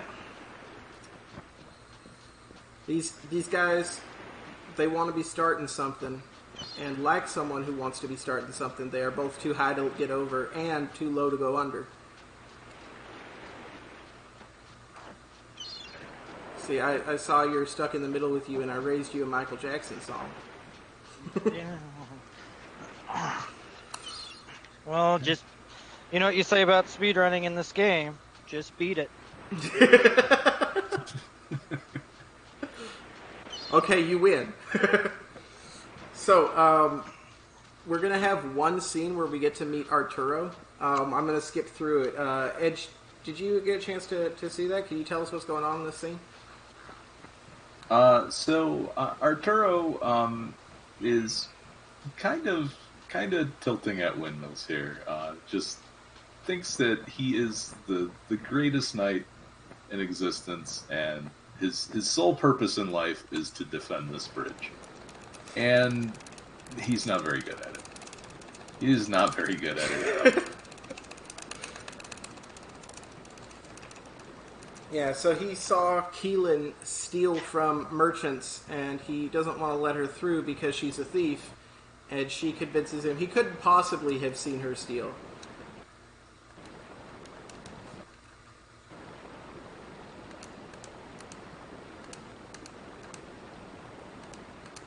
Okay. Yeah, I mean, this is on the N64. There isn't enough draw distance for him to see what she was up to.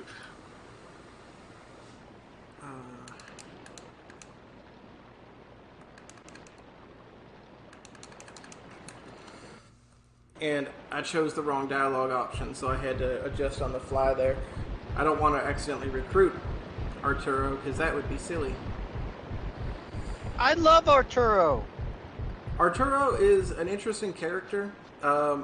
He's got a lot of strength. He's got a lot of HP. He's a real beefy guy.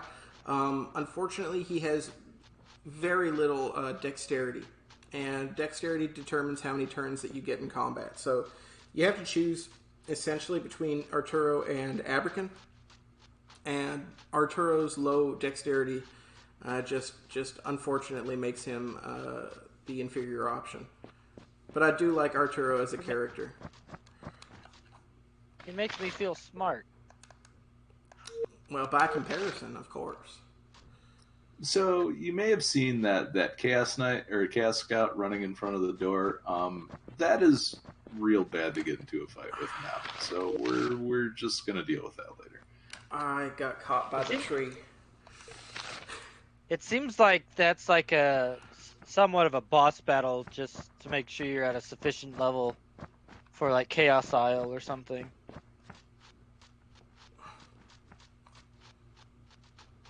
I don't know. It seems weird to have such a strong battle right in front of a town. Yeah. You know, just when you think that you're about to get in there, you know, you're attacked by... the Chaos Scouts, they get a lot of turns. So, not only are they potentially dangerous because they can just blink you to death, they're also real slow if you can't eliminate them all quickly. And Chaos Sorcerer will cast a Starlight Shield on them, make them a lot beefier. And after that, you got Chaos Warriors, which at this stage of the game do a significant amount of damage. Yeah. That said, Chaos Scouts and Sorcerers, or Chaos Scouts and Warriors can both be stat killed, and we're gonna do that. But first, we're gonna get Keelan.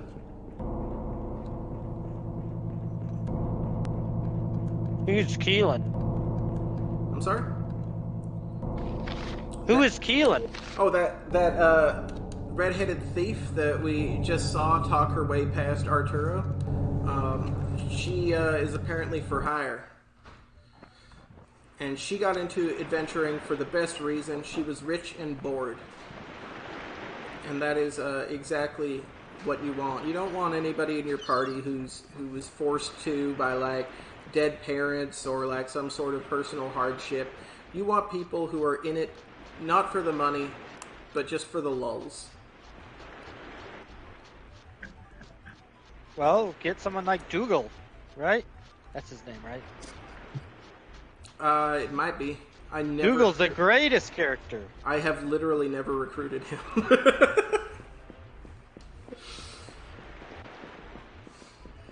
So we're here in Port Said, and we're going to take a vacation in Port Said. We're going to try Ridley agrees with me, by the way. So it's the 21st. He didn't see. I really need to open chat next time. So we're going to we're going to go stay at this inn for about a week, 5 days. We are trying to get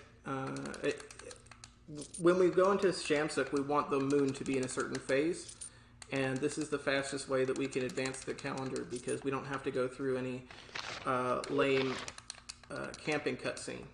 So when you get to Port Said, it's a nice beachfront town.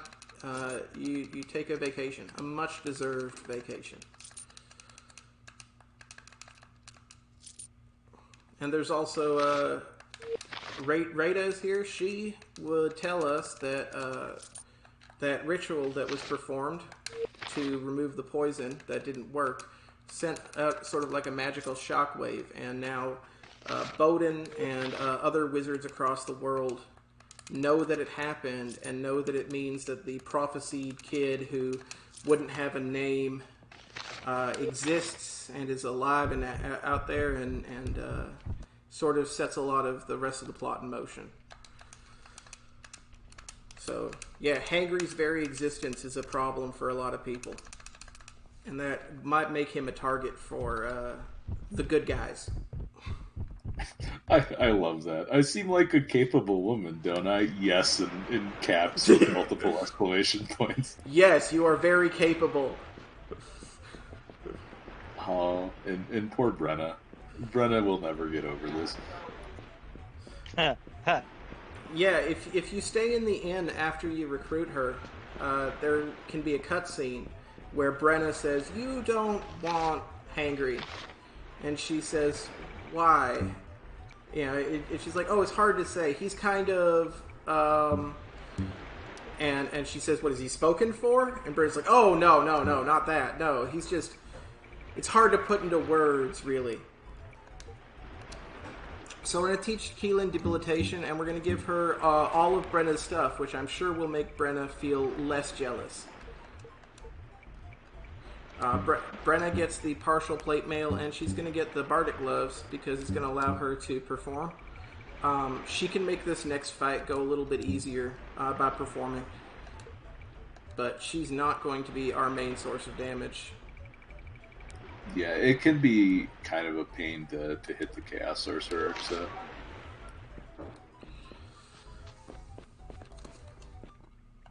So this is the second fight that we're actually setting up for. It's not a boss, but it's a fight that's just like not only does it give us some experience, it has a chance to give us some useful equipment and all that other lovely stuff. It's just a slow thing to sneak past it, and we have to get past it another 4 times. So we are not interested in sneaking that much. So we should have... Yep. So we're just going to take on this Chaos Scout, and this is, like I said, where I died last time. So, I'm going to try to cast Debilitation from a scroll, because even though she knows it, it's at level 1 for her. So, is that? Yeah. And, oh man, it's going to miss. It's okay if it misses 1. Okay. Yeah, so that will stack kill 2 of the Chaos Scouts. The other one's going to cast Haste. Yeah, multiple misses is real bad. Well, multiple misses means I have to load again. Yeah, being in a spot where you also hit the Sorcerer instead of the Scout is also pretty bad. So I'm typically only equipping the wands in combat and unequipping them after. Ed, you want to explain why that is? Yeah, on occasion, just by having a wand equipped at the start of a fight, it will increment the number of charges on the wand, and the wands max out at 10. They behave very, very badly, or not at all, I should say, when they get more than 10 charges. And yeah, if the wands break, that's real bad for the prospects of the run continuing. Yeah, so we got a little lucky here. We were able to do some significant damage to this Chaos Sorcerer before he got his shield up. But yeah, to what you're saying, when you start combat with a shield or with a wand, the wand can gain charges back, and it can overflow. And when it does, it just no longer lists the amount of charges, and the wand is essentially dead. So Web of Starlight immobilizes you, but you have, unlike the other immobilizing spells, you have a chance to break out of Web of Starlight if you have a high strength, which is why it's very important that we took those strength potions before the fight started. So Abrakan will probably not even miss one turn. Although, this fight went really well. Even the one that, the Chaos Scout that didn't get hit by debilitation just ran away for us, so we're in pretty good shape. Yeah, and now to waste the maximum amount of time, we have the Chaos Warriors over the top of the mountain, but they'll be dealt with fairly easily. Yeah, I get what they were thinking, because you don't want reinforcements to spawn like right on top of you, because that can feel a little unfair. You know, you can easily be overwhelmed. But they spawn at the opposite end of the map, and it just takes so much time to get there. Okay, you need intelligence. And can we train your troubadour? Yeah, you can, okay. Oh, Chaos Robes and a Chaos Shield. That is cornucopia right there. So you hit the jackpot. Yeah. So we use the buckler because the buckler doesn't reduce your dexterity. The Chaos Shield also doesn't reduce your dexterity, so it is the best shield that you're ever going to find. And the Chaos Robes, actually I should probably equip. Chaos Robes not only have a high protection, that they reduce your dexterity by 1, but they have a high protection, and they also resist magic 50%. So you're less likely to be hit by a spell. So both of those are nice to have. Neither of them are required for the run. But yeah, we're definitely not going to say no to having them. Yeah, they definitely save a ton of time, but they're not really worth restarting that fight and trying to get over and over again with the drop rate that they have. Yeah, absolutely. Usually you're going to get one of those. It's or none, actually, usually. But getting both is a pretty nice thing. It makes the rest of the run a little safer. I miss my ogre grind. Yeah, the ogres, there's an ogre pit near here that respawns, and there was actually a really clever ogre grind that used to be part of this run. But unfortunately, it's slower than not grinding it, so it was the fastest grind that could be found, but even faster than that was just not grinding at all, so it's phased out. RIP ogre grind. Yeah. These ogres, though, they're sort of a byproduct or a leftover bit of them. You can see sort of what the grind would have been like. It was always nice when I did it. Like, you start it, and then when you finish it, you're fighting it a little bit differently.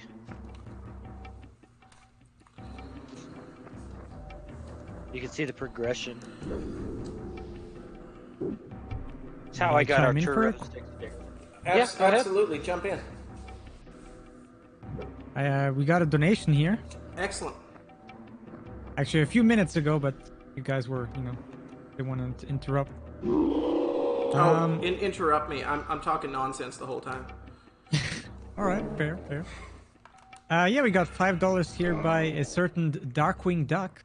Thinking emoji. Who would do With that? the comment, Star Magic, Best Magic.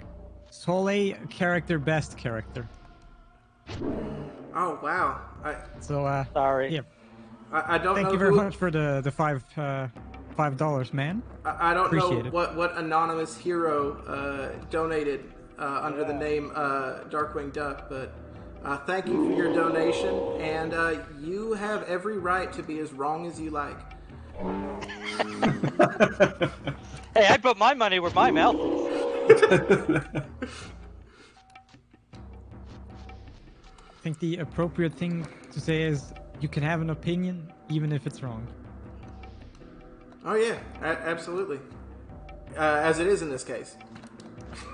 But yeah, very thank you much for the dono.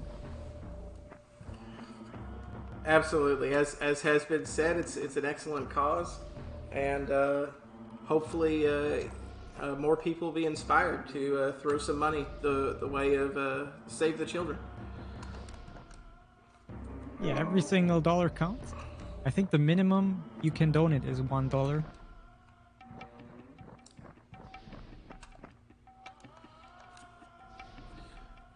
So yeah, we're taking a couple ogre fights just on the way. You can see sort of how this is going.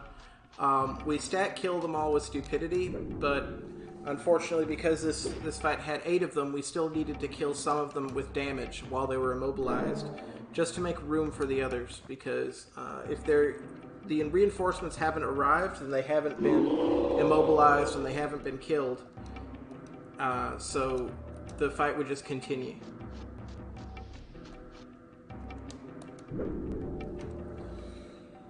There we go. Ogre bosses are worth a lot of experience.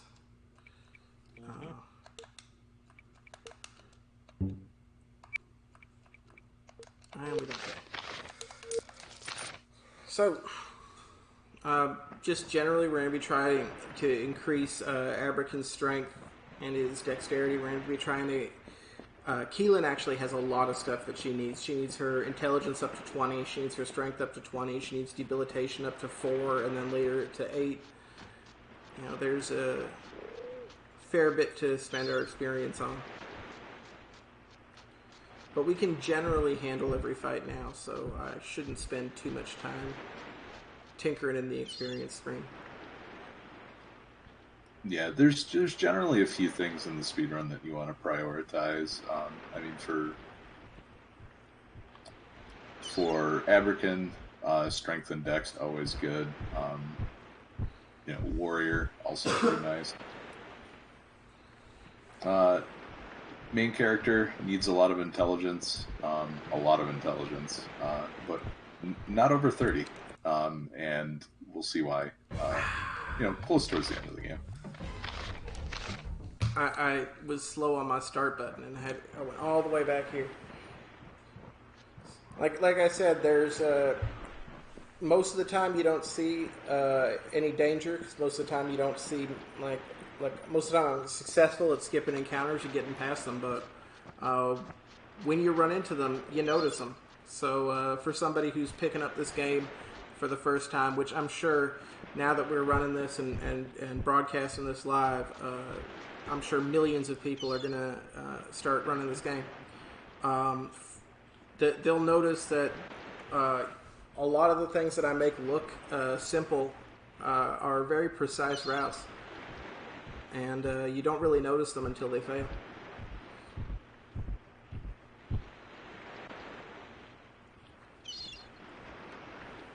I do hope that Darkwing Duck takes this starts running this game again. That's not to put you on the spot or anything, but No. Man, I got so many games I have to come back to. Well, it is less of a grind now, because it's a lot. What was my best time? Was in a high 8-hour run when I did it a few years. what was it? I haven't not. Oh, a sub 10 hour. That's how these new strats are going. It cut the game in half, really. Yeah, Since I last ran it 4 years ago, 3 years ago, something like that. yeah, and absolutely shout out to Ridley Killer, who did a lot of work on the route for this game. He's been working on this game on and off for what he said 5 to 6 years, and it's hard to find somebody who knows more about it. And a lot of speed games, they have runners and they have people who sort of spend more time just trying to find stuff. But usually it's the more popular games that have the luxury of having people who are contributing to sort of that infrastructure. And Aidyn Chronicles, the Aidyn Chronicles community is actually fairly lucky to have Ridley Killer involved. I hope he was still around for that. Otherwise,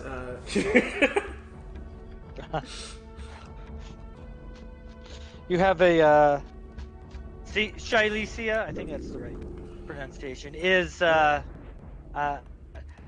Elastoid did a great job of not opening chat before the start of the run. He doesn't have chat up. So I will relay the good luck message to him. oh, oops. Oh, well, it doesn't matter. Well, thank you. Shilezi is a good runner. He's recently taken up the game Shadowrun, which I run as. Oh, don't. Whew, I'm silly. Which I run as well. And he's had some fun with that game. What? As demonstrated yesterday. Just want to add that. Oh, please don't.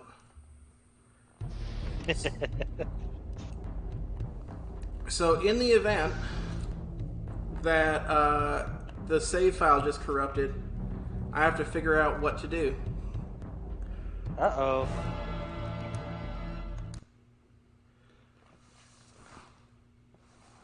This is a great game, everybody.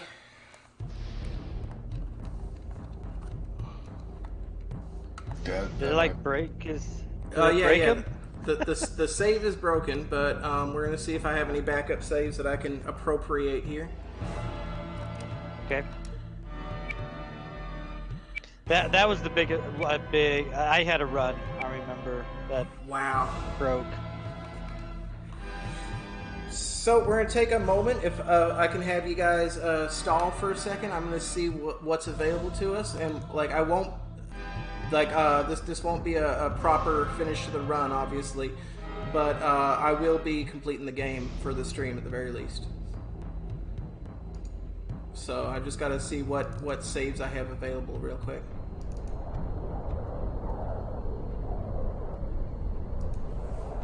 Stalling. Stall. Like Eric Stall.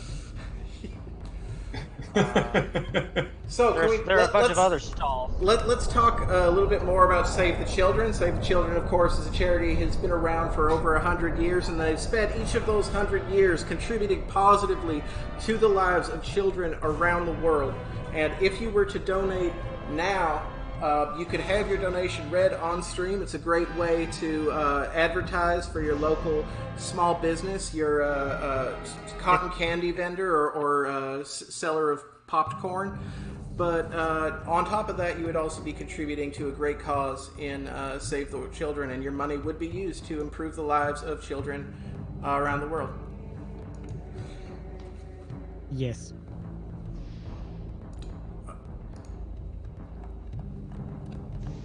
But actually, Looks in like we had an seriousness, uptick. yeah, that's true. They're talking about reading out donations. We actually have one here. Oh, please do. I got another $5 here from Gizmo Duck, saying, "Hey Darkwing, hey Darkwing, What? how come you don't answer my calls anymore? I'm here to help out the little guy, Wingy." Oh my goodness! Wow, I hate Gizmo Duck. He's trying to one up me.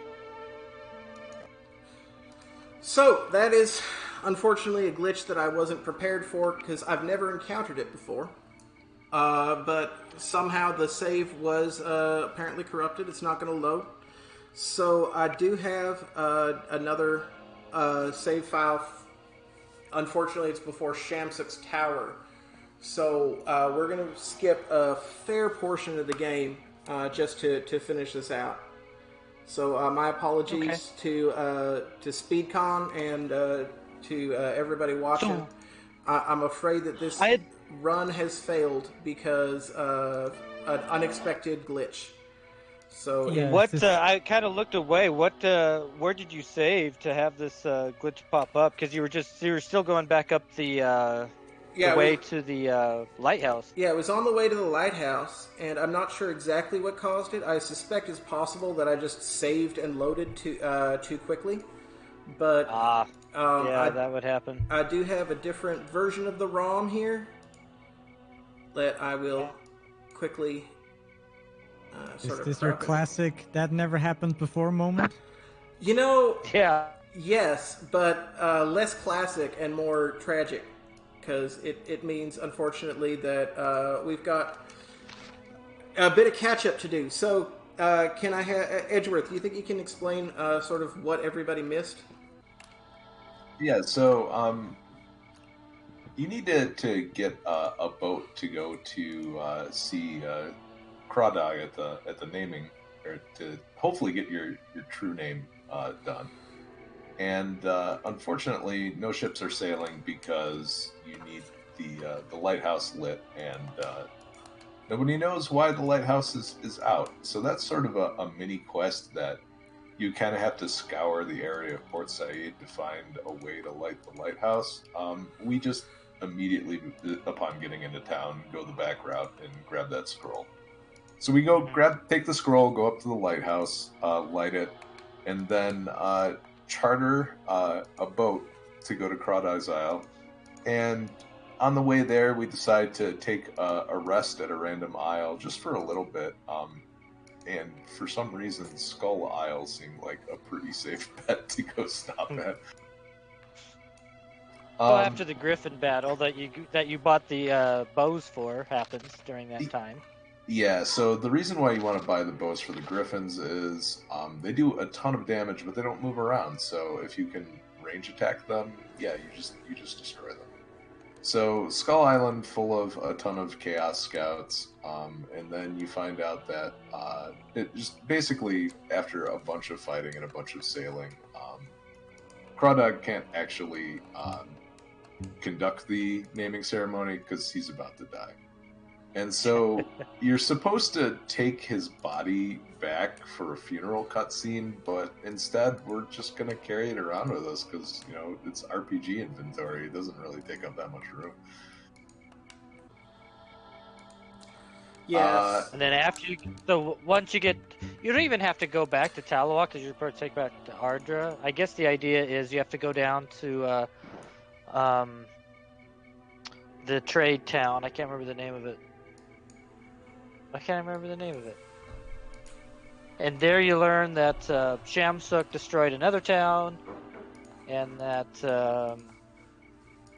did you not pick up what's his dude, or does he die? You have him die quick. We pick up Neeson, and we kill him very, very quickly. Because he's very, very useful in the original game, but he doesn't cast any of the spells that we use to kill things.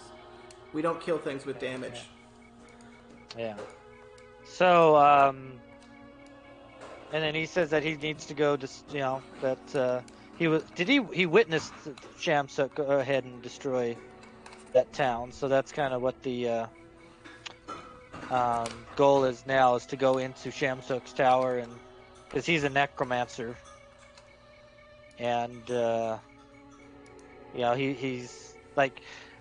We're kind of getting away from naming Alaron. We kind of forgot about it because we just found out that Shamsuk destroyed a town, and he needs to, he must be bringing on the end of the world because he's a necromancer and all that fun stuff. So that's where we're kind of off to at this point. Yeah, and so you can find hints about Shamsuk and what he's up to in the lighthouse. There's his journal is sitting there. It doesn't really make a lot of sense, out of context, but basically he's trying to save the world on his own, and kind of knows that there's this whole unnamed wildling is going to bring upon mass destruction throughout the countryside, and nobody seems to be taking it very seriously, and it's really angering him to the point where he just decides, you know what, I'm going to raise an undead army and take care of this myself. And well, if you're going to raise an undead army, you need a lot of undead, and probably the fastest way of doing that is leveling a town, unfortunately. So Yeah. he is very much an ends justifies the means kind of guy, and so he needs to be dealt with as soon as possible. Absolutely. So we're up and ready here. We skipped probably 40 minutes of content, possibly a little bit more, and that does make me sad. But yeah, we wind up here at Shamsuk's tower. He's the one who leveled the town, and we take issue with that. We take umbrage. So first thing we're going to do, we're going to camp and try to get it to the point where... Actually, I don't think we need to. It looks like it's about to be time. So we're trying to get Keelan as powerful as she can be. And in order to do that, we're waiting for the full moon. And once you go up this little ladder here, you're kind of pot committed to the tower. Yep. So once again, I apologize to SpeedCon and to everybody watching. Unfortunately, when it comes to live game, it's not This always game. predictable. And in this case, you sometimes run into bugs that you genuinely have never seen before. So, fortunately, we were able to... Holy cool! Yeah, I just saw Abercon that. just got the El Kabong there. Yeah. Yeah, these are very difficult enemies, unless you cast stupidity on them. So, it's just to kind of give you a sense of H2O Entertainment is kind of known for having some pretty showstopper bugs in their games. They made the game The New Tetris, which is a fun implementation of Tetris with some unique wrinkles involved. There was a bug in that game that during testing, every patch that came out could be reproduced by this one tester. They never were able to figure it out, and the release date was coming, and Nintendo does not allow... they were a lot stricter when that game came out as far as their quality control. So the good old days. yeah, so I mean, it was... so they decided... we can't get this bug to stop crashing the game, so what we're going to do is... redo the crash screen. So instead of showing a hex dump of memory that could be used for debugging, it just printed a message to the screen that said, "Congratulations, you've discovered the secret. Put this name entry and you'll unlock a special game mode." And that's how the game shipped, and every time I play the new Tetris, I get the game to crash and I find that cheat code, and it just makes me very, very sad. That's funny. Actually an amazing story. I did not know any of that. That's one way to handle it. It's But I mean, it's the same programming crew that pulled that stunt that made this game, so you can imagine what kind of tricks they're up to. yeah. And we're being a little hard on them, but I mean the truth is this was a very ambitious project that they took on. They saw genuinely a need, because they saw we don't have a lot of N64 RPGs, and they decided to fill that need, and a lot of other issues got in the way of making this into like as high quality a game as they could. You know, they do get credit for trying, but when their bugs destroy my run, they also get a little bit of credit for that too. So where are we on time right now? 208. 208. Okay, so we are going to be significantly ahead of estimate. I will be filling in with some bonus content, but unfortunately the middle portion of the game that we skipped, I'm not going to be able to get back without going through the beginning portion of it again. Just a quick heads up. The timer paused for a few minutes because of the things and stuff. But just want to let you know. That's fine. Let's say 2:15. We're at 2:15. Yeah, this is a different category of the game where in the middle of the game you give up and load an earlier save. Move ahead 14. That's several. I've never had only 3 wraiths here. Usually it's 4, but that's fine. Wraiths would be really, really dangerous. They have high willpower, so it's hard to hit them with the spell. They cast darkness, which makes you weaker. They cast Wraith Touch, which hurts your stats, and they're immune to non-magical weapons and all that. But their strength is 1, so debilitation tends to handle them fairly easily. And Keelan is moon-based? Yeah. Lunar-based, I mean? Yeah, Keelan is a lunar character, so because the moon is full right now, she's at her full power, which means she's generally going to hit with her spells. So that little vacation that we took in Port Said turns out to be super useful.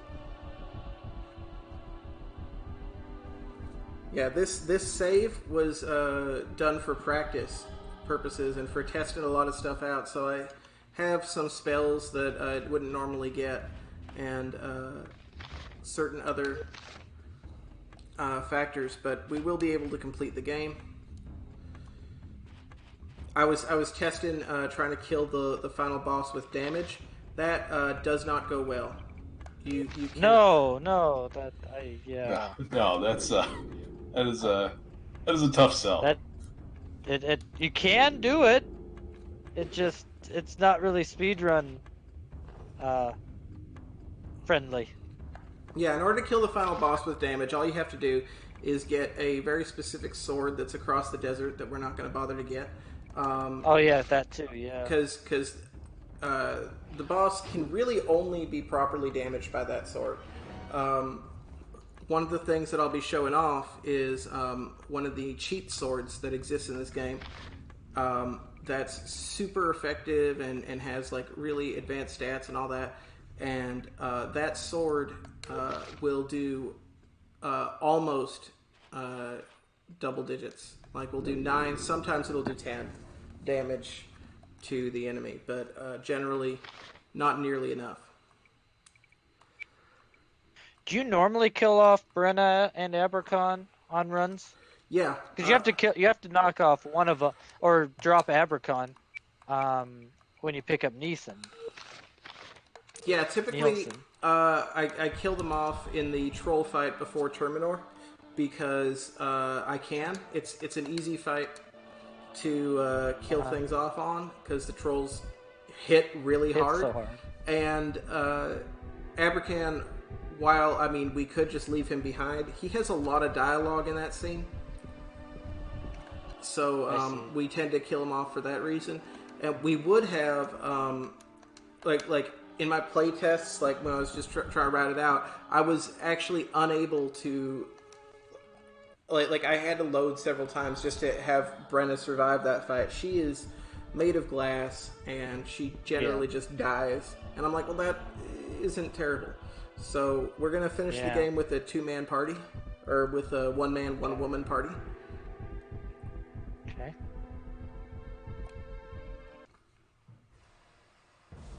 And we're gonna get interrupted by some bats and skeletons here. So we're in Shamsuk's tower. This is the crown jewel dungeon of this game. It feels like they planned another dungeon, but like we're never able to finish it. It feels like there's like the game ends a little abruptly, but this actually, as far as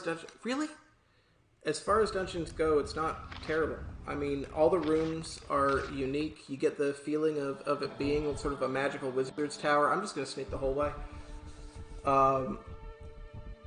You get the feeling of it being like this actual magical place, and all the environments are unique. It doesn't get super samey.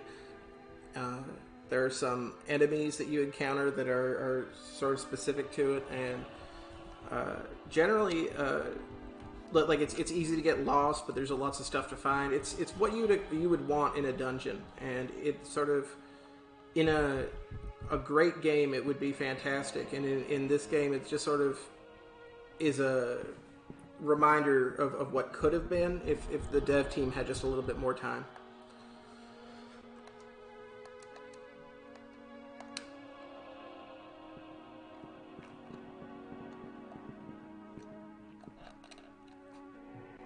Yeah, It's it definitely the longest seems. dungeon. Yeah, it definitely seems like it was one of the dungeons that was designed with the most care as well.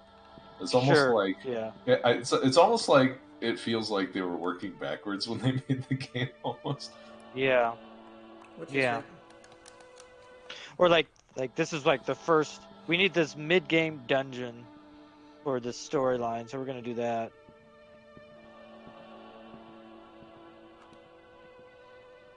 yeah, this is actually completely. It's not optional, but it's completely sort of tangential to getting a true name for Alarin or for Hangry. So it's actually sort of interesting that this even shows up.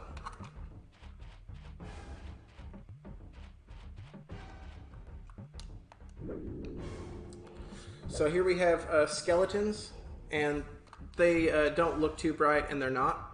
So we can kill them with stupidity. We can stack kill them. And we have wraiths, and they are actually quite intelligent, but they're not very strong. So they go down to debilitation.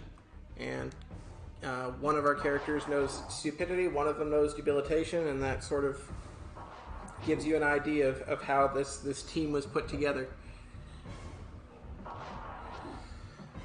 Team stat kill to the rescue. Yeah. Incidentally, the boss for this, I want to say dungeon because he's actually outside of it, but the boss of this plot line is Shamsuk, because we're in his tower. And he is stat killed. He goes down super easy. But not the Wyatt later. So the real boss of this area is not the proper boss. And we'll see that later.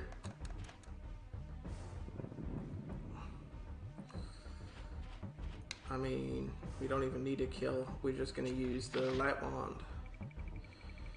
How many charges do I have for the light wand? Yeah, we're fine.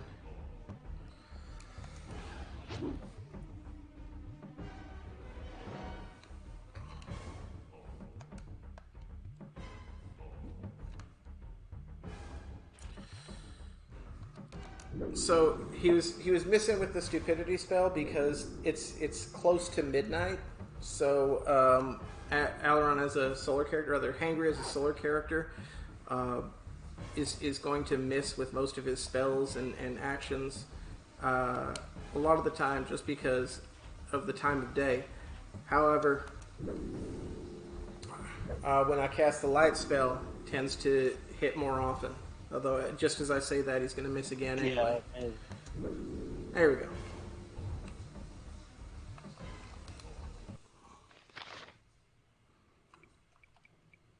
Okay, so we're going to try and bring debilitation up. We need debilitation at 8 in order to beat Shamsuk. We will have more than enough XP to get there.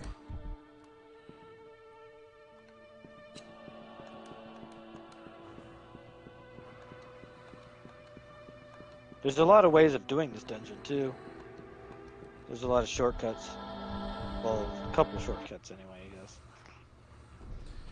Yeah, we try to do it the fastest way, but I mean, I haven't spent nearly enough time double checking the route. It's possible that somebody can find a faster way to get through, but it's necessary to grab. There's 2 keys that you need, and we need the Wall of Bones scroll. Yep.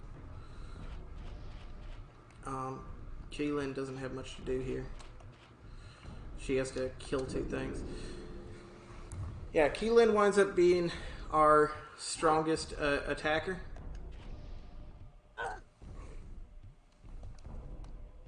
She's got a light wand, she can use that. She's got Warfang equipped, as you can see, and she's got such a high thief skill. Every character has increased accuracy when standing behind an enemy, but when you have a thief skill, you also have increased damage. So she is just going to do so much damage. She's doing 60 damage and everything. Going to make short work of most of these enemies. And all the enemies that we have to kill with damage that are remaining in the game, she's going to be taken care of.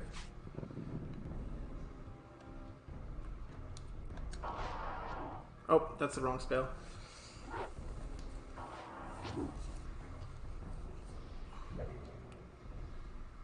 Oh, you know what I do need to check out?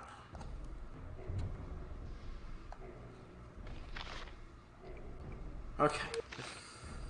I was worried for a second. If I didn't have herbs, I wouldn't be able to cast Stupidity or and that's a mistake that I made a long while ago that I never made sense, but this is an old save, so yeah, we're fine. So to explain that a bit, there are 3 reagents in this game: gemstone, spice, and herbs. We saw them being bought earlier to make into potions, but you have to use one of those every time you cast a spell. Each spell is based on one of the reagents, so you can run out of those particular reagents, and then you can't cast that spell anymore. I think I missed the door. Yeah, so what's coming up, we're going to encounter an area where there's supposed to be a Fire Lord. And it's a plot event where when you have Neeson with you, you'll be confronted by this unstoppable fire enemy that threatens to kill you, and everybody's really concerned. But then Neeson heroically sacrifices himself in sort of like a really touching scene where he, goes over why he's doing it and all that, and it just takes way too much time. So we killed him off in advance, and the Fire Lord, not being able to, be in such a cool cutscene, gets really annoyed and just doesn't even show up. Basically, if Neeson's not there, it's not worth even being there to begin with.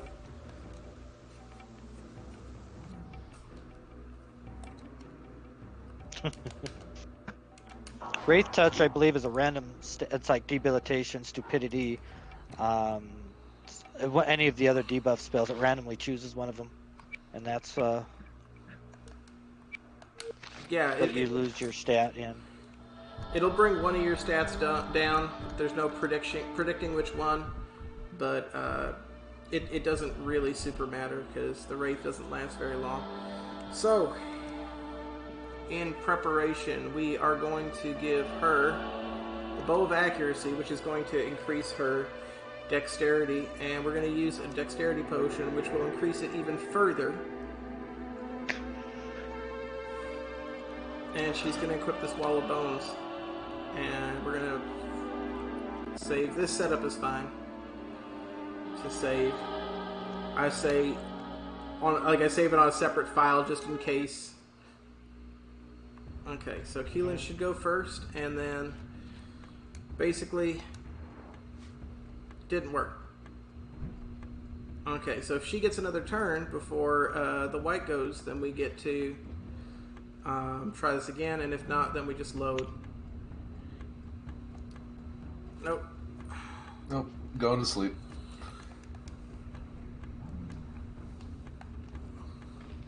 Oh, Frozen Doom. Do we have a crash? Nope. Nope. Just a reset. There's no need to load. Oh. Now, oh, okay. It's okay for you to cast it on Hangry. Hangry's not going to be doing a whole lot of damage this fight. Oh, but you know what I didn't do? That's why. Okay, yeah. So I should load after this if this doesn't work. Because when she doesn't have... Yep, okay. No, so the thing I forgot was she doesn't have the Dex potion after I flee. So she's less likely to go first. So I should just be loading every time.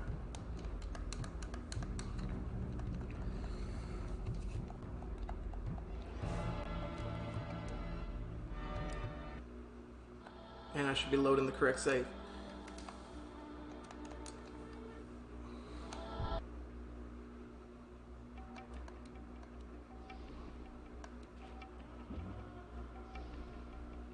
So Spirit Wolves are not terribly dangerous at this stage, but earlier when we first encounter them, they can be pretty nasty.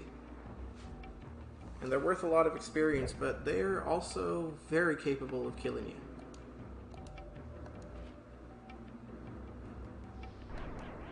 White's casting Frozen Doom. We're going to flee, we're going to load, and rinse and repeat. This is the actual final boss of this dungeon. Yeah. So the Spirit Wolf fell through the floor. When that happens... So a lot of games have exploits that involve going out of bounds. In this game, when you go out of bounds, you fall through the floor, and then immediately can sort of come back. We'll perform just to see if that helps. I don't expect it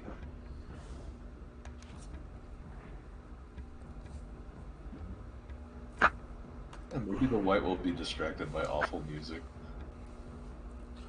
One of the ways you can extend this fight and give yourself an extra chance is to cast Starlight Shield, and then the white, instead of casting Frozen Doom, there we go, will cast Dispel Star, which can be effective, except it's slower than just trying again.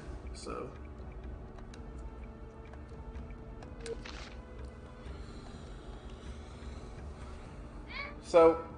we succeeded with Wall of Bones, and now we just need to kill these Spirit Wolves, and we'll be done with this particular fight.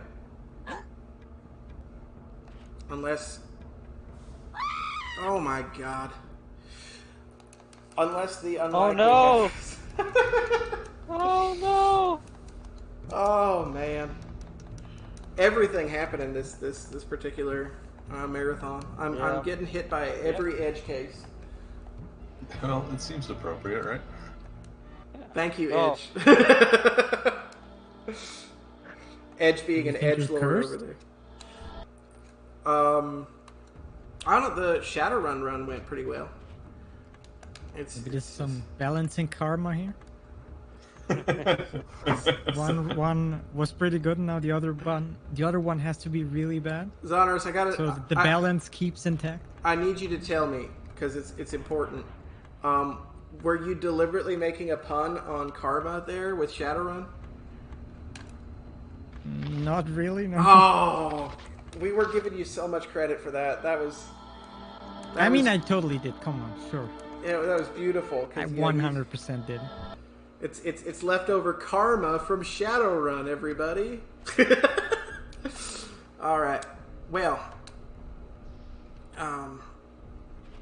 Okay.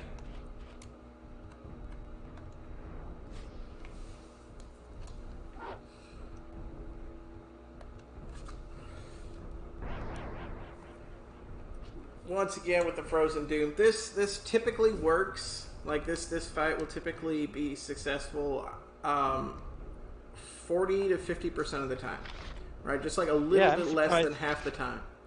So, of course. Yeah.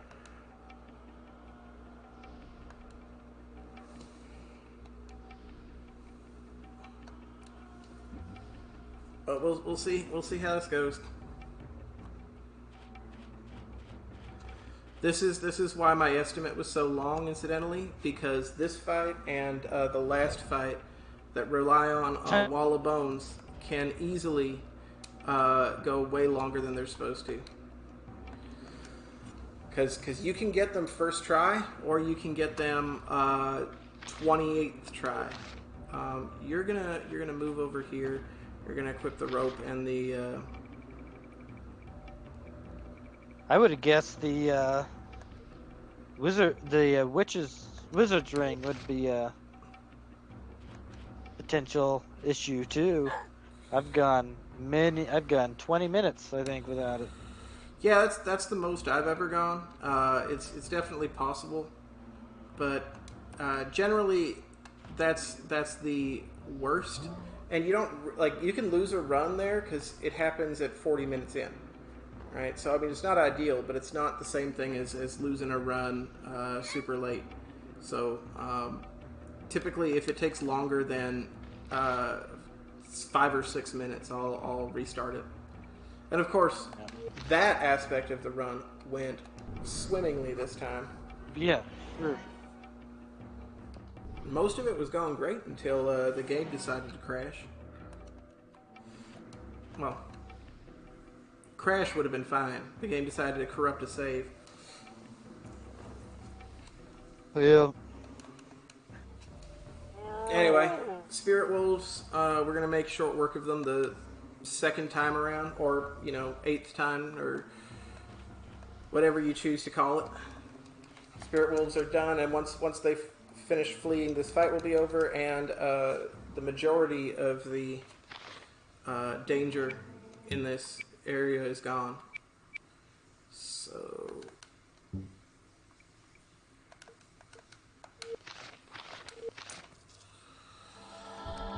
yeah, you have to kill that guy and activate that thing, and then we're going to heal up just for funsies. No, we're not. We've got the Ring of Healing. Ring of Healing is an item that gives you a spell called Photosynthesis, which means anytime it's during the day, you'll be pretty much instantly healed once you hit the world map. It's this way, I think. There it is.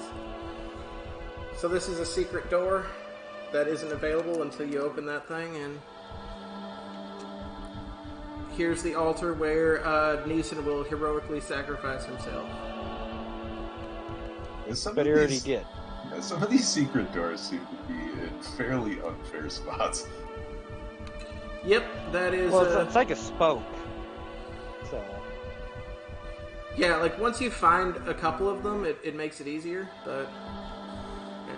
We didn't even introduce you to Ferris. Darkwing, can you tell us a little bit about him?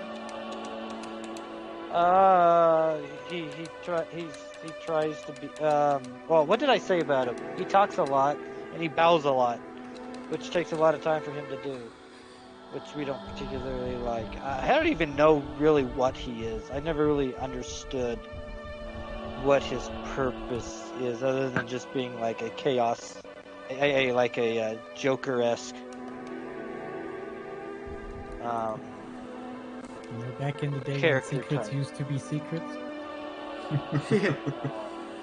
Yeah, he's got some interesting equipment that unfortunately we can't use, but he's the apprentice of Shamsuk.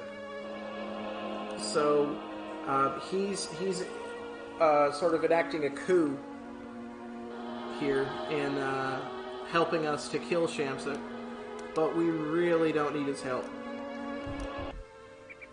I mean, I say that, but I mean, there's always the possibility that everything will go poorly. So yeah. And so those little I don't know, crawly things that are shooting a beam, those are portals, and so we're gonna warp back to the forest to try to take on Shamsuk and also find out what's going on with Oriana. Mm-hmm. Yeah, so this is Shamsuk. Oh, and that healer that we saw at the beginning, Oriana, she is, it turns out, Hangry's mother. And Shamsuk is the one who informs Hangry of that. Shamsuk is a really great negotiator. He says, you need to join me. Incidentally, this healer woman that you're here to protect was your mom, which you didn't know, and I killed her because she was annoying. Like, not even because, like, I needed to, but because she was annoying him. Like... And then he's really surprised when, instead of joining him, you insist on fighting. He did not read a book about how to win friends and influence people. Well, he is a necromancer. He talks with dead people. That's his, social circle. Yeah, This is what happens when two people with no diplomat points run into each other. Yeah, exactly.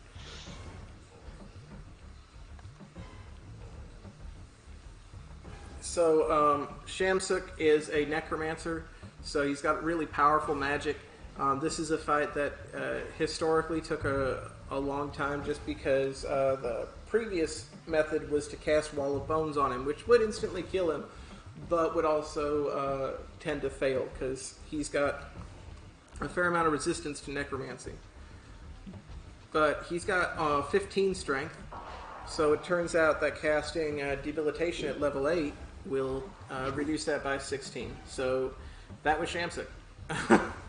We still have to kill the reinforcements.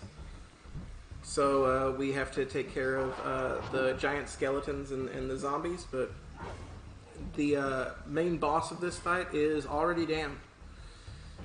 Yeah, Ferris doesn't know how to walk. He insists instead on slowly flipping everywhere. He is your the bard at the table who just won't stop. Like just won't stop. Like, it's okay. Like, I like playing a bard too, but could you stop? Like.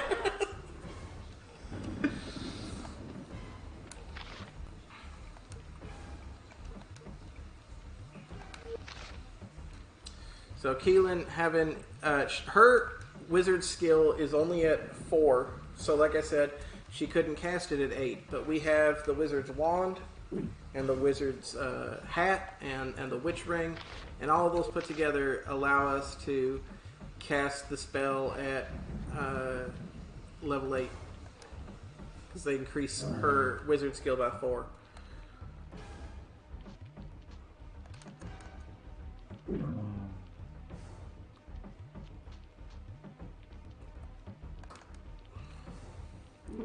So I guess we can call that walk that character does the Ferris wheel.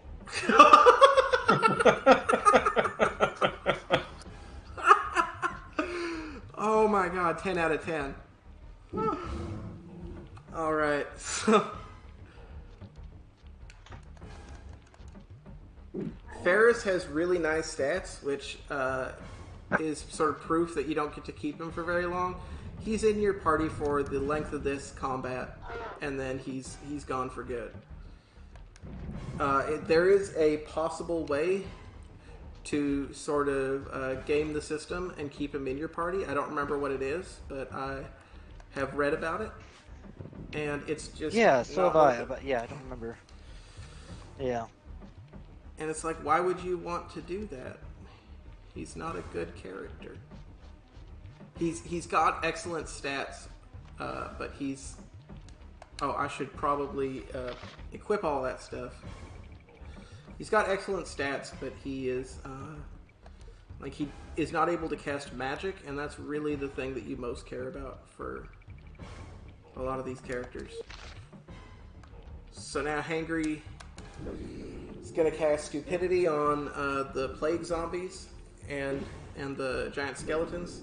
All of which, as one might expect from like a zombie, doesn't have a huge amount of intelligence to start with. So, oh really?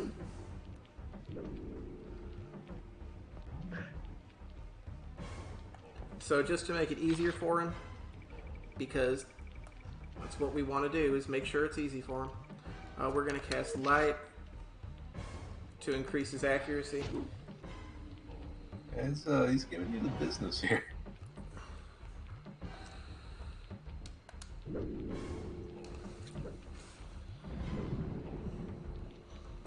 That's... I've been talking about edge cases. That's not a thing that happens. But it's fine, it's over. Thus endeth the most difficult fight of the previous route. It has been said unironically that Shamsuk was the real boss of the game, but not really anymore.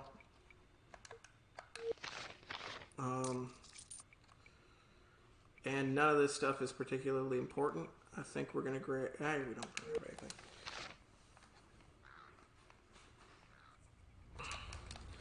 So, there's this cutscene that happens after that takes a while where Ferris steals the staff. And if we kill Ferris off in the combat beforehand, then this cutscene won't happen. But unfortunately, he has so much HP and so much defense that even if you equip him with an Amulet of Cork, which doubles the damage that he takes, it still takes him way too long to die. So, just by virtue of being too annoying to kill, he gets to live through this.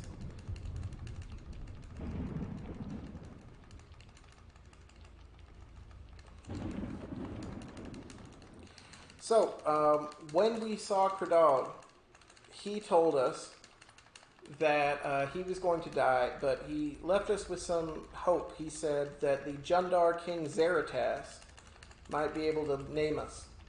So he told us that we needed to go south to the village of Ugarit and to ask him to name us.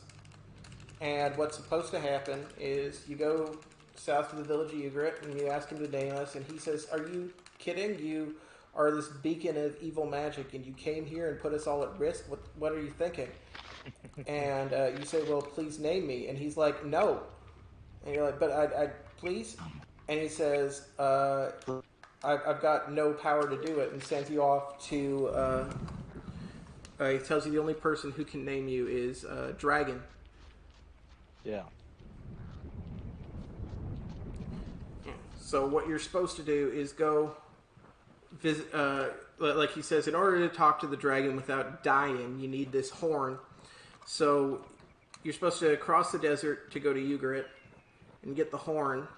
Or go to Ugarit and then cross the desert again to go to the Barrow, and then cross the desert again to go to Ugarit, where he'll tell you that the dragon's been hiding out in Aramon the whole time. And you need to get the sword too during this time too. Oh yeah, and he tells you to avoid the area with the sword, but you're supposed to go to the Barrow, discover that you need the sword, to go get the sword. I don't know, but we're not going to do any of that. Yeah. Yeah, in the grand tradition of this game, people that you need to rely on are thoroughly unhelpful. Oh yeah, and then we have this. Who's this? What is this? It's It's the like spirit. his real name. It's his real name, right? Is that who it is? Sort of. The way they explain it is, if you don't have a true name, your spirit and your body are not one. They are separate. And that's what's going on. And his spirit is just wandering around saying, "Will you join with me?" And we're like, "No," because we know it won't work. At first, you believe that you need to get a true name in order for it to work. But really, you just need to get the Horn of Kainon, and then the cutscene will play out. And the ability to merge with the spirit is why we've avoided spending XP on a lot of stuff. The spirit is going to... he's going to grant us a fair amount of XP, 200,000. And he's also going to increase our wizard level all the way to 10. And he's also going to increase all of our stats except dexterity by 3. So that's why we bring our intelligence up to 27, because he's going to bring it up to 30 for us, and we don't want to waste any XP. That's why we don't spend any experience except for one level on Hangry's Wizard stat, because it's going to be brought up to 10 for us, and we're trying to maximize the use of that experience. So all told, with proper use of that, we're able to reduce the total amount of experience that the main character needs in this game to a little under 600,000, which is pretty impressive in comparison to what previous runs did. Yeah. Patting myself on the back. We fight a lot because you need to. Yeah. We needed to level up Wizard so you can cast. You can even learn Wall of Bones. And then level up Wall of Bones for it to be effective. For you to actually work on anything, and then his dexterity is really low, and dexterity is expensive, and so there's all these things that have to go into him. You need to increase his intelligence, and so yeah, you can't... he starts with like the weakest amount of experience, and he needs the most. Exactly, and you can't use you can't use items that increase his wizard level to teach him spells. So when he needs a wizard level of 6, I believe, to learn Wall of Bones. And when I say a wizard level of 6, I actually mean a wizard level of 6. We can't game it by increasing his level with all the equipment. So that is just a massive amount of experience investment. And then Wall of Bones needs to be a high enough level that it's actually going to hit something. So, I mean, previous routes of this game, using Wall of Bones, they required this huge upfront investment of experience. And I'm not sure if Ridley Killer is in the chat taking credit, but Ridley Killer was the one who first investigated and first noted that it was possible to kill Shamsuk with a debilitation spell at level 8. It wasn't really clear at the time why it worked, like why you needed Wizard level 8 and debilitation level 8, but from that, there developed this route that allowed you to forego learning the Wall of Bones spell until after you merge with your spirit. And that saves a massive amount of time.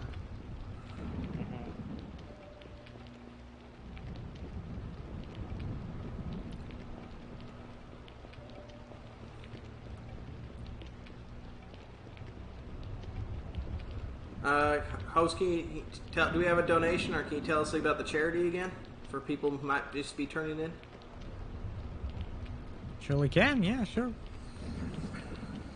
No donations though. That's a bit unfortunate, but hey, yeah, you're watching SpeedCon, weekend-long marathon, having all sorts of different people from around the world, providing some very interesting speedruns. If assuming the speedruns cooperate. Yeah, we're raising money for Save the Children, $520. So far have we raised, which is pretty,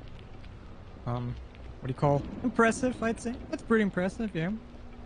And yeah, Save the Children, if you didn't know, it's a charity organization, is over 100 years by now. They have been working in over 120 different countries across all over the globe. And they have been impacting the lives of over 1 billion children in that time. And in just 2019 alone, they impacted the lives of over 144 million children.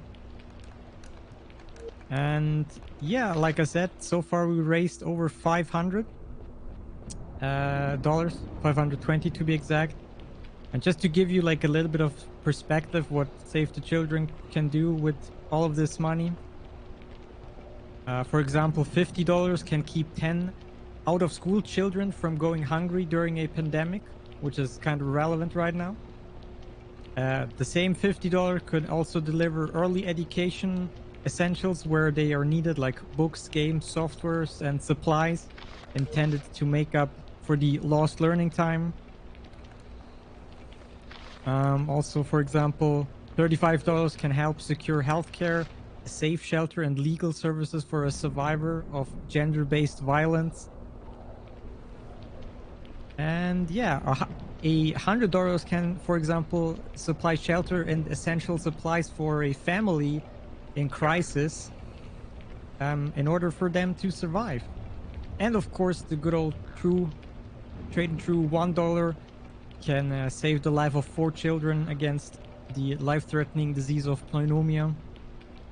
So yeah, whatever you can donate, if it's $1 or $1,000 or $1 million, yeah, Save the Children has a wide variety of applications for all these very, very generous donations that your guys, that you guys are donating. So thank you very much, everybody who has been donating and is considering to donate and will donate in the future as well. So yeah, thank you very much, everybody.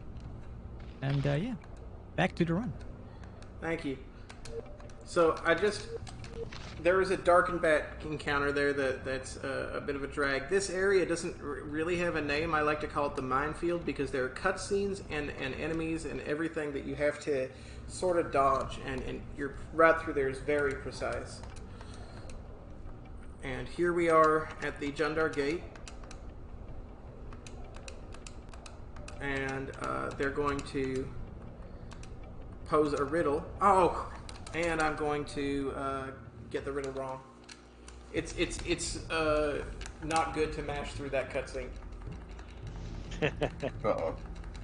It's fine. I saved right beforehand because I always hit the A button one more time than I'm supposed to there.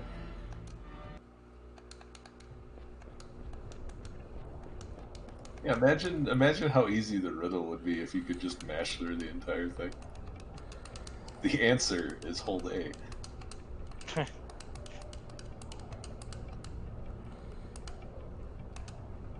There we go.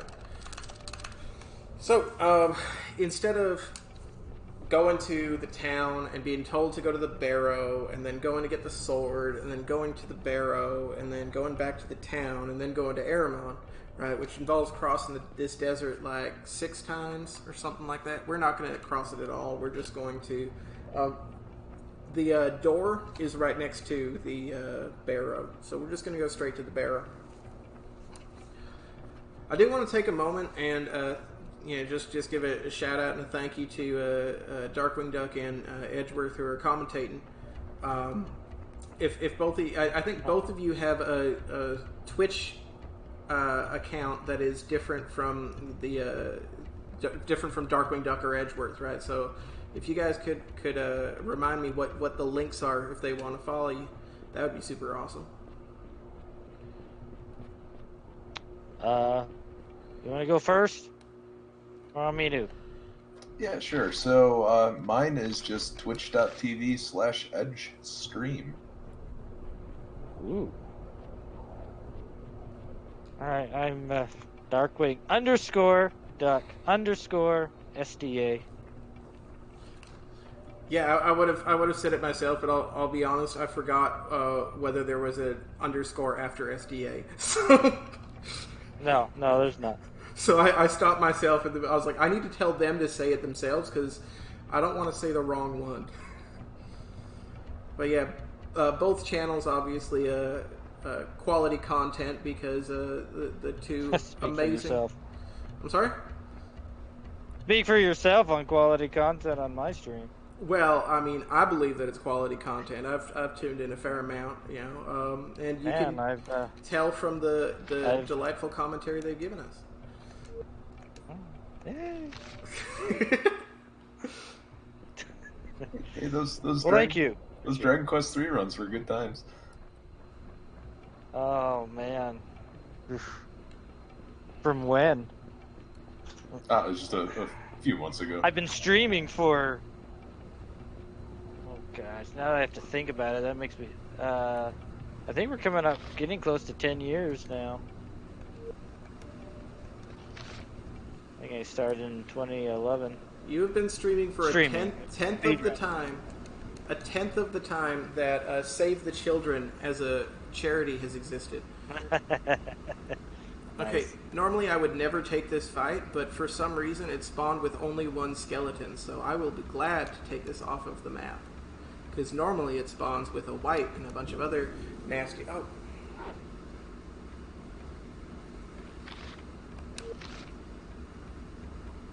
Missed.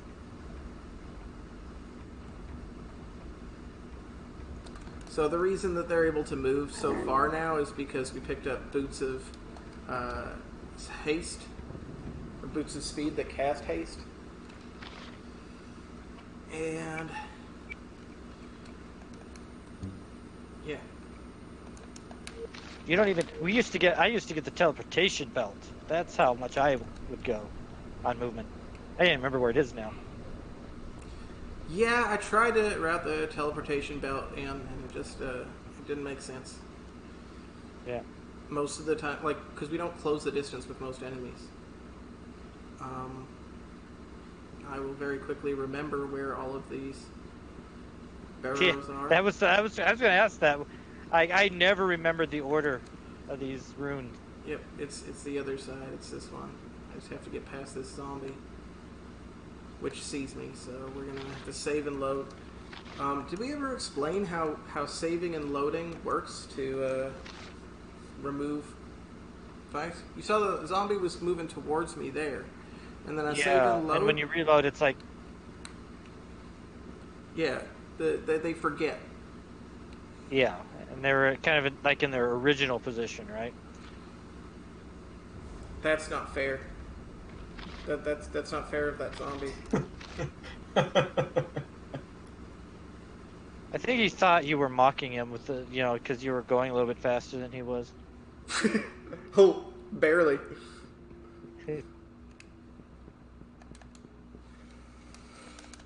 So this is somebody, and he has a backstory about why he. His name's Baruz, and he is been guarding a thing for a long time, and he's very proud of it. And we're just gonna kill him real quick.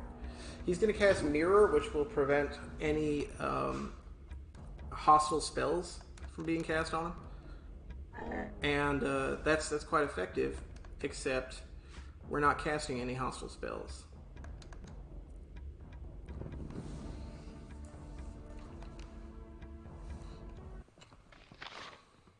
So Keelan does a fair amount of damage, but she's going to do even more when we increase her strength. But the way this barrow works is essentially you activate one of the coffins down below with its corresponding sigil out here, and then you go in and the coffin is open and you take the fight. And rinse, repeat. You can't, unfortunately, activate all 7 sigils at once. One at a time. Yeah, so these are Jundar from way back when they were really into slavery. So when they see you're a human, they assume that you must be some sort of slave there. You know, it's they're very charming. And they also take a ton of damage from Keelan. Yeah. I guess one thing that we should mention too is that for thief type characters, where you stand and hit enemies is pretty important too. Yeah. They will do a significant amount more damage if they're able to hit an enemy's back. Precisely. We make an effort to stand behind enemies with Keelan. It's not always effective because sometimes they're just a little bit too far away. But, oh, let's not go that way. That's the wrong way. This is the right way. It's not always super effective, but we can usually get behind them. I think this one's name is Golnar, but we'll find out just before he dies. Golnar, or as Darkwing Duck likes to refer to him, White 3, I believe. Yeah, something like that. He's got a really the next nice one. sword. Yeah, he's got the Fire Drake sword or whatever that Yep. you get to have for about 2 minutes. Yeah, there is an exploit available that will allow us to keep the Mage Drake ring. It's just not worth it. Yeah. If there were an exploit available to keep the Night Drake mantle, then that would be worth it. But I haven't found it yet, so... glitch hunters. Glitch. If you are a glitch hunter, this is a game where you will find a lot of glitches, and some of them won't corrupt your save. Yeah. One of the biggest ones would be an early Talawalk. You could get in there. Yes and no. You could skip Aramon. Well, you wouldn't get all the Aramon equipment, and you wouldn't get the Warfang, but I mean, I'm not super concerned about the Aramon equipment. Actually, the big problem is if you skip it, you don't get Stormbreaker, and portal. Stormbreaker is required to get into into the Talawalk Wizard School.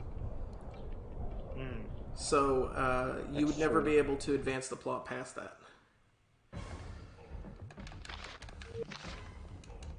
So Unless you could glitch Stormbreaker in your equipment. Yeah, there's a ton of stuff.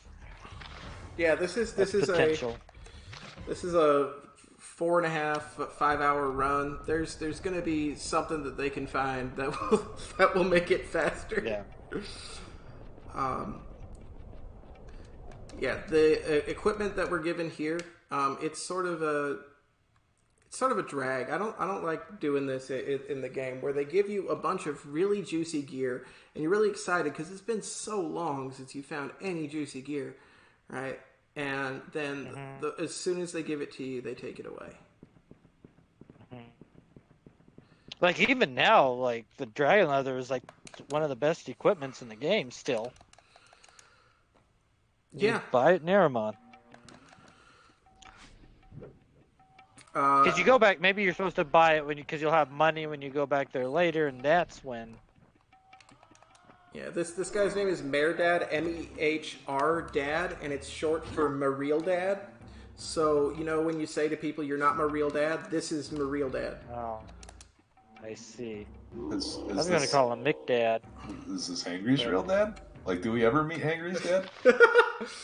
Oh, yeah, you do. Yeah, you do. Yeah, you learn who his dad is, and then he dies. Like one does. Yeah. So you get the Stardrake Aegis, which is a shield, and as you're giving it up, he complains that he doesn't know what an Aegis is, but he misses, like he's sad that he's losing it. And oh, yeah. I mean, it probably looks nice.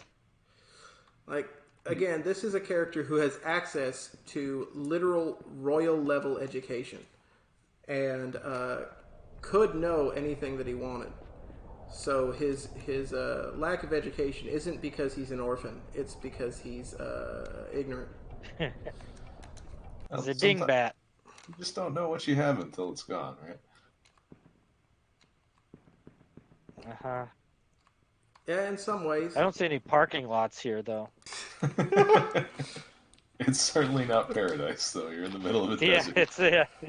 The barrows are definitely not. I wish they'd pave the desert and put up a parking lot. Okay, this is one of the few fights in this area that we take because it can be stack killed. Most of the time we're just avoiding things, but this doesn't need to be avoided. Although we do need to make sure that Hangry has the right equipment on, otherwise he won't be able to stupidity these guys properly. Yeah, okay. You can only cast a debuff on the enemy once. So if I were to cast a level 1 stupidity on them, I would not be able to follow up with a level 5 stupidity, which means I would not be able to stat kill them.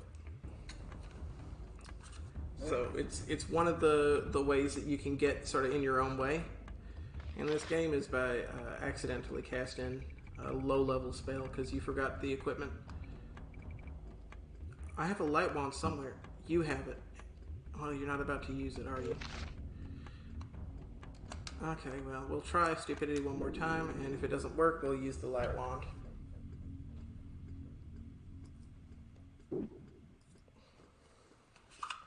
Oh, well, we got one of them. So these giant golems, you saw them kill Abrakan not too long ago. They hurt. So we don't want it to close the distance. Fortunately, Yeah, they're still gonna hit you for about 50. So all it takes is 2 shots. That's not a good place to be. yeah. I mean, at this point, we could have invested some experience into our HP or something to that effect, but we didn't. And I stand by that. Okay, we do want to save because this next one has the ability to cast Frozen Doom, which is a barrel of laughs. Barrow? Yes, it is a full barrow of laughs. If he succeeds in casting Frozen Doom, it's fine. He'll usually cast it on Hangry. The problem is if he casts it and it freezes the game. Fortunately, we got turn orders, so we don't even have to worry about it. You know what I'd like to see in the Barrow? What? The Ferris wheel. I'd like to see the Ferris wheel Barrow.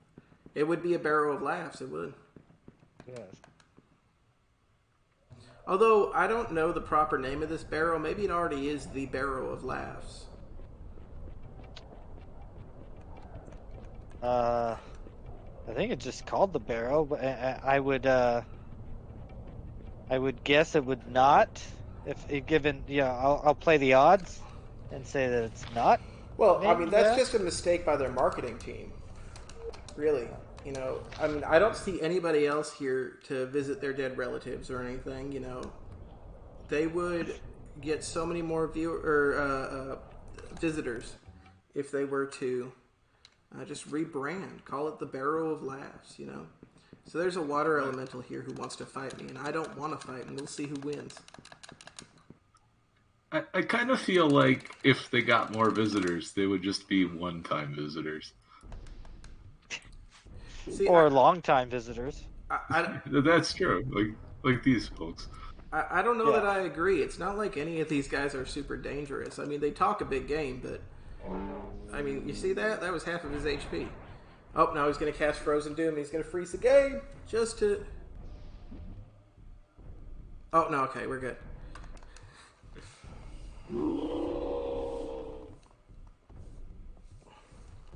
There we go. Down goes Kasartha. White 6. White number 6. I stepped on his joke. That was no fun. Hey guys, may I do a quick announcement? Please, Sure. Please interrupt us.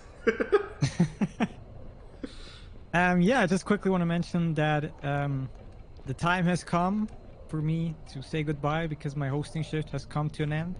But you don't have to worry because the protagonist of the current game has actually joined us, and he can now. He has a voice of himself now. So Hangry is here now. So he's gonna take it over for me for the rest of this game. I'm so glad to hear that. We'll be sure to break his spirit too. Yeah. Well, Well, thank you you're very to make much fun for of my hanging out. family. Oh no.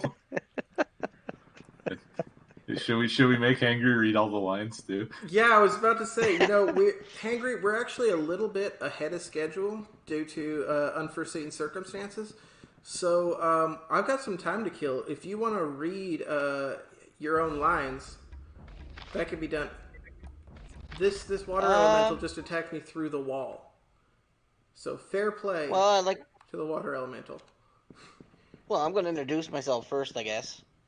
To all the viewers out there, I'm the Hangry Canuck. I will be joining you for the next 3.5 to 4 hours on this journey through a run that I get made fun of most of the time, but we'll figure it out as we go. So yeah, I'll give it back to the runners, and if they want me to say anything, they can let me know. Oh yeah, we would all be very happy. In fact, we'll consider it a donation incentive that I'll make after this run. If you would read Hangry's lines in this particular description, which, by the way, still has its voice tag. It's a text tag on it. Somebody just didn't go through, but there you are. Hangry of Guernia, no? Is that my line? Yes, your line. Yeah. There you are. Angry of Guernia. Yay! He says, "Come closer." Oh, I'm sorry. You said, "Can't resist." I'm behind on the stream. I'm watching the stream, so Oh, fair enough. So I will be delayed. Can't resist. There's nothing to explain.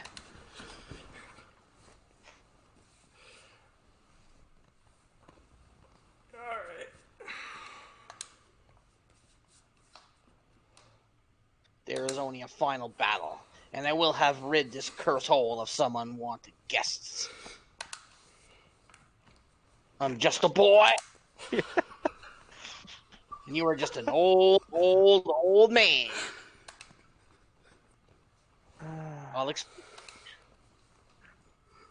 Your comrades failed in their duties. I'm assuming you will also fail. That about sums it up, Assam.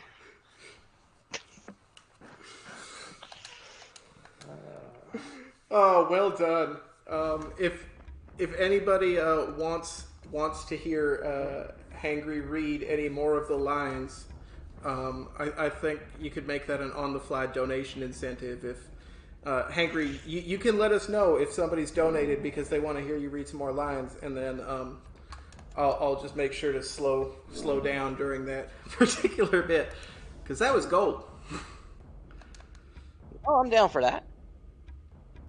So you heard it here, people. It's very time sensitive. If you want to hear Hangry read his own lines, just go ahead and donate. And it doesn't have to be a big amount. Every dollar counts in our donation reader here. So.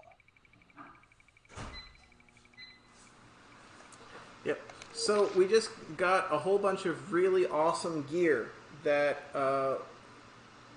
we get to, like, we could use it for actually any fights that are in here, except the final boss is triggered. He shows up in this area after you give up all of the gear. So it was sort of a thing they did where they give you all this gear. You're supposed to get really super excited. It's a really great sword. It's a really great like all of the stuff is awesome, and equipping it all makes you super powered. So of course you only get it for a brief amount of time. Where are we?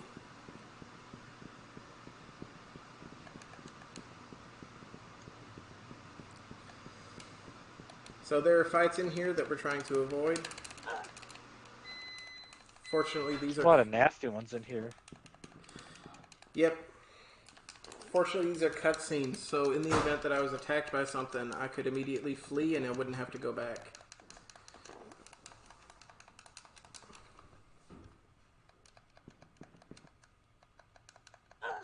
Why does he keel over like he's getting punched in the gut when he puts those in? It just hurts too much to give these things up. I see. Or maybe it's some sort of magical pain that he's in. I don't... Like, it's not explained. I like to think that he's just spoiled and has never had to give anything of value up in his life. Yeah, that's fair. He is the most spoiled brat of an orphan I have ever heard of. I mean, it makes sense, because he's... I mean, when your orphanage is a royal castle, that's pretty good. Yeah. He was never an orphan, though. Until now. Until, like, the end. Well, until now. Well, Oh. At least with his mother. He grew up believing he was an orphan. You know, he found out that he like, both of his parents, he's going to discover that they're his parents right before they die, which is... Well, his mother, she was already dead. It's technically tragic. Like, I would feel bad for him he weren't just such a whiny brat of a character to begin with. Like, it's like his angst is suddenly justified. I don't know. I'm okay with it. So we're going to run into Lugash, and Lugash is going to tell us that we don't have the equipment that it takes to defeat him because we don't have the sword. So he's going to laugh and be like, well, if you want to fight, like, I'll fight. But he's the only boss fight that it's possible to run away from because you're not supposed to be able to beat him. But he'll fall to debilitation. I believe it is at level. I think we're fine. Yep. And so yeah, that was a real difficult fight, but somehow we pulled through. We get the Staff of Lugash, which can be used to cast thing. And It's kind of crazy how in the speed run how much more dangerous the common enemies are than the bosses. Yeah, I mean, it's sort of ridiculous, you know. I have I've never ever lost a run to Lugash. I have had him go first and use Frozen Doom on Keelan though. So we just got the Horn of Kainon, which we totally knew that we needed. In many cases, yes. And the Wraith knows I'm here, I'm pretty sure. I haven't been subtle, so we're going to save load, and then he's going to forget.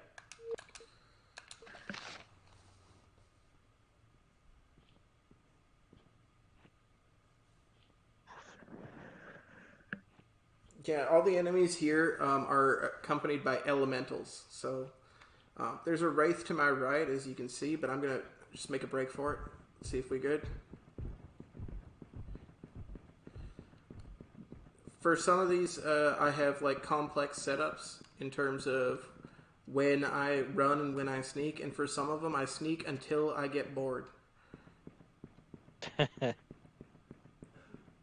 For some of them, I'm like, oh, I can't handle it anymore. But yeah, that was the Barrow.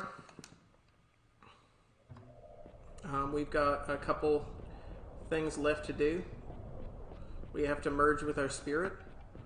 Which, we were led to believe that you couldn't do it until you've been named, and you can do it after you've been named, but you can also do it before. Yeah, this is the first place.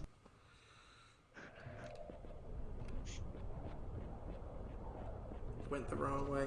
It's fortunate that we come out during the day because there are enemies that only show up at night. Usually we're talking darkened bats. But there are instances where, like the Barrow is one of the areas where there are a lot of Wraiths that show up at night. They mostly show up at night. Mostly. Yep. And Wraiths are fine, but they usually come with other nasty things. And at this point, we have more than enough experience to end the game. We're going to take one more fight just for the sake of spending experience. And that's going to happen after we merge with the Spirit. Because the Spirit's going to bring Wizard's skill up to 10. And up until now, we haven't been able to learn the Wall of Bones spell. But once our Wizard's skill is at 10, we can. But we need to spend experience on it. Oh, come on. Okay. Yes, take hold. There we go. So, casually, you can run into this spirit a lot, and what happens is, when you try to get close, you're caught in his vortex. And as you spend a lot of turns in his vortex, it'll start doing increased increments of damage. Alright, so you can wipe to this spirit. But after you finally get close enough, it'll trigger a cutscene that we're going to skip, and you merge with the spirit. And you tell Abrakan or Brenna or whoever, or Retta or whoever's in your party that you've merged. But Keelan's pretty cool because she does not care.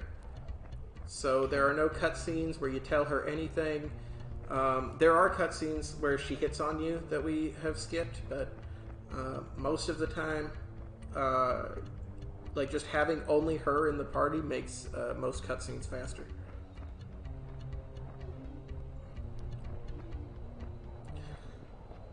I'm still sad that we didn't see the cutscene in Port Said with the bones in the bed.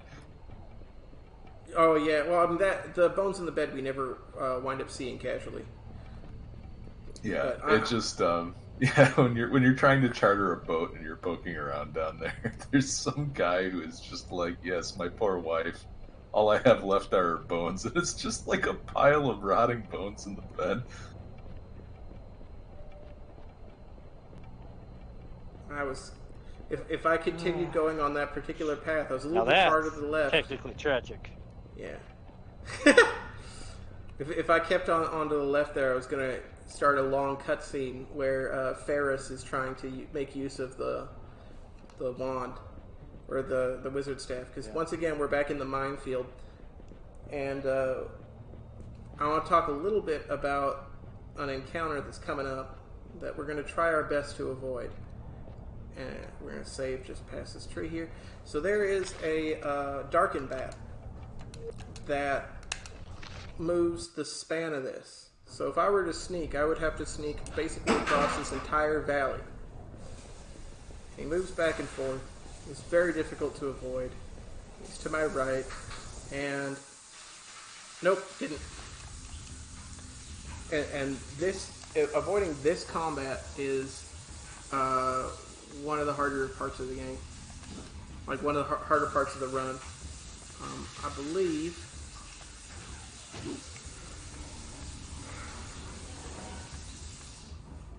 that I discovered recently, though, that I could just stupidly kill them all. And if that's the case, then that's how we're going to resolve this, rather than loading again.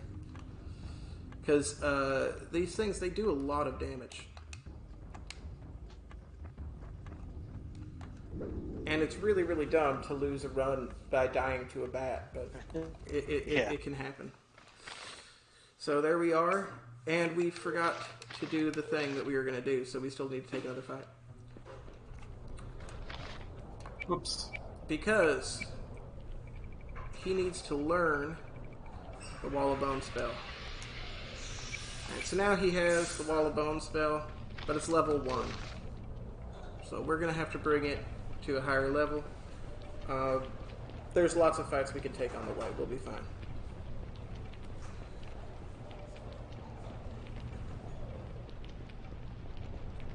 So now, ideally, you'd go back to Ugarit. You go through a cutscene where he tells you that the dragon can name you, and the dragon is in Aramon.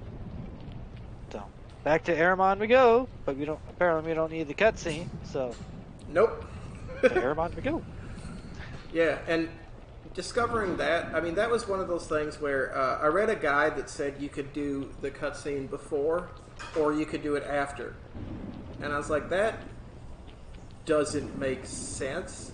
Yeah. So I was real innovative. I was like, let me see if I can get through the game without going to Ugarit. And when I succeeded, I was like, well, that is useful. Cuts out a lot. Yeah. It also cuts out, like, there's a lot of cool magic in Ugarit that you could use. Like, you could learn the Web of Starlight spell, Frozen Doom. You could recruit Sholay, although, again, because of the glitch, she's less useful of a character. And also, when she casts Web of Starlight, she has the potential to freeze the game. But beyond that, she's a pretty strong character. There's plenty of cool stuff that you could do or you'd have access to if you went to Ugarit, but none of it's necessary. And the tragedy of speedruns is if it's not necessary, it rarely occurs.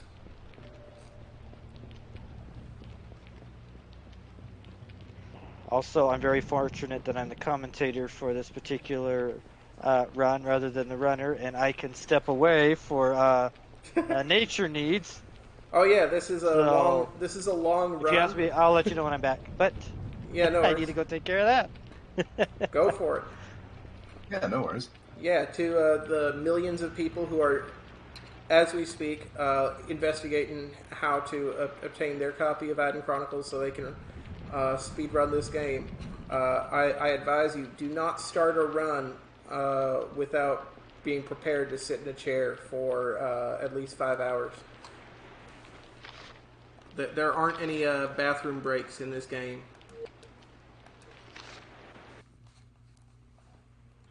So that's a troll. They're very strong, but they fall to stupidity. They're worth a lot of experience, but we have all the experience that we could ever possibly need.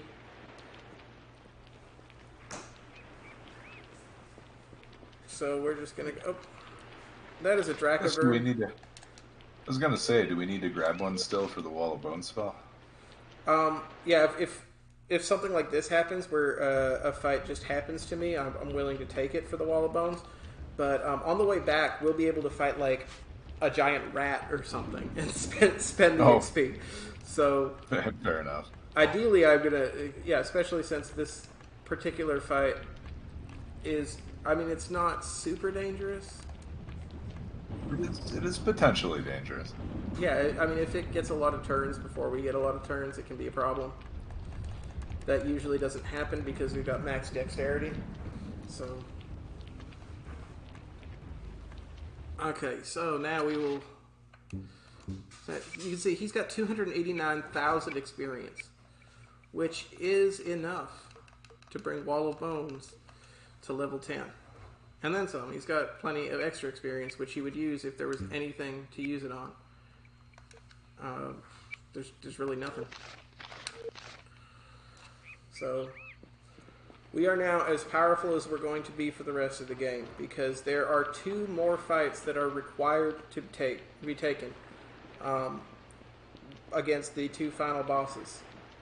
And both of them we will kill with Ball of Bones.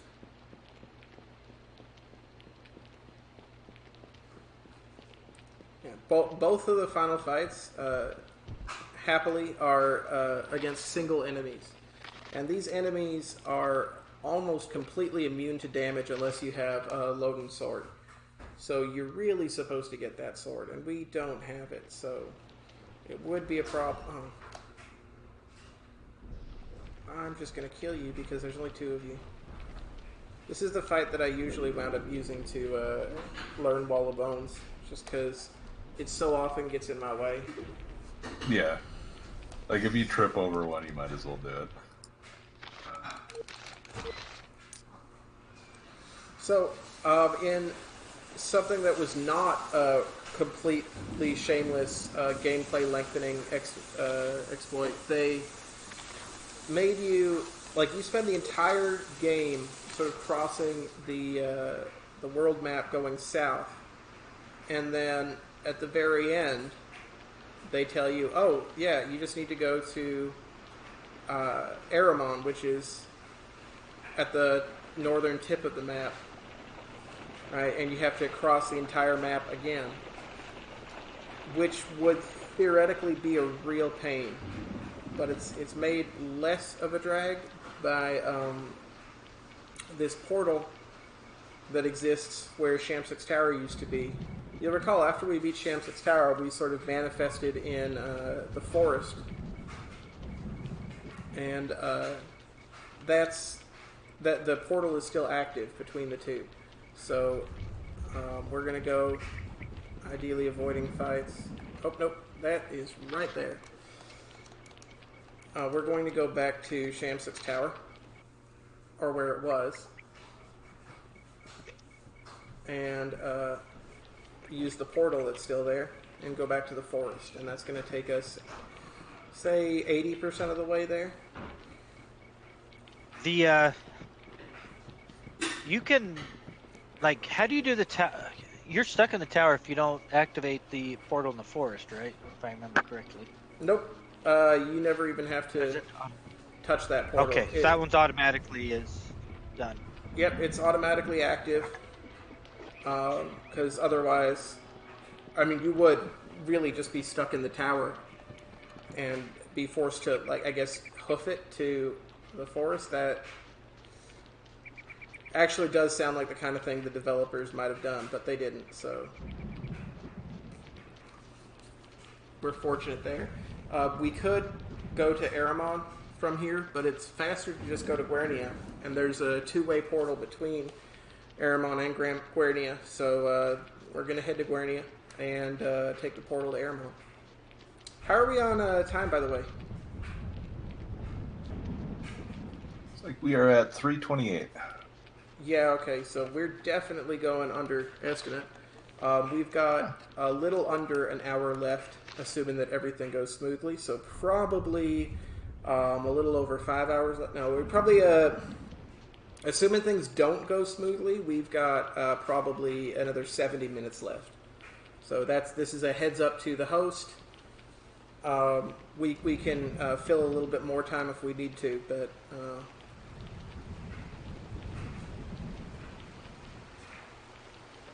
Alright. Oh, come on. So this is a goblin, and it's not a goblin, it's 12 goblins, so... Ooh. So we sneak It's by... the goblin. A gaggle of goblins. I believe that is the... If you want to learn more, Google the gaggle of goblin.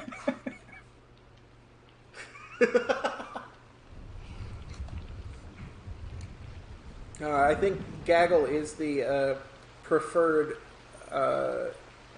It's the preferred noun for a collective of goblins. I mean, it's certainly better than a murder of goblins, which was the first group of goblins you ran into in this game. That is true. They were mean. So there's a bear to my right that wasn't there before. And then there's a giant rat that we snuck by once before, and we're going to sneak by it again. There are a few additional encounters, but funnily enough, like a lot of the encounters that we're seeing for the second time would have been replaced by much more difficult and dangerous encounters, but the game doesn't actually replace them. So if you, in most cases it doesn't. So if you don't fight the goblin, or if you don't fight the rat, it won't be replaced by something else. It'll still be there as the rat. And that's sort of cute. It's also much nicer if you happen to aggro them. Yeah. Not super interested in fighting a bunch of chaos minions. Yeah, no, but I mean the rats don't handle salad tongs very well. No, they do not. There are 2 wolves in here. I still haven't found a setup that allows me to not sneak by them, so this is one of the longer areas where I just sneak for a straight line. Because this wolf, you can see, is pacing back and forth here. Covers sort of a long distance. He's got pretty good hearing, so he'll aggro you pretty much anywhere in here. And then there's this one that goes back and forth. And this one, you can risk, when he's at his farthest point, you can sort of risk running. And every time I do, I always fail, so... There we go. So here we are back in Guernia. So many pleasant memories. Remember that time when we used Godric to completely upset the Guernian economy, flooding the market with restore potions? And then left before the SEC could get really upset with us. Don't worry, they'll just use the potions to restore it back to a normal state. That would be an effective use of those potions.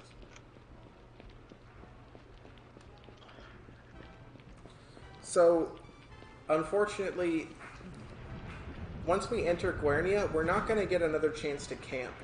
So it's very, very difficult to sort of game what time it's going to be when it comes time for the final fight. It would be great to have the sun at the highest point of the day, but there's no guarantee that it will.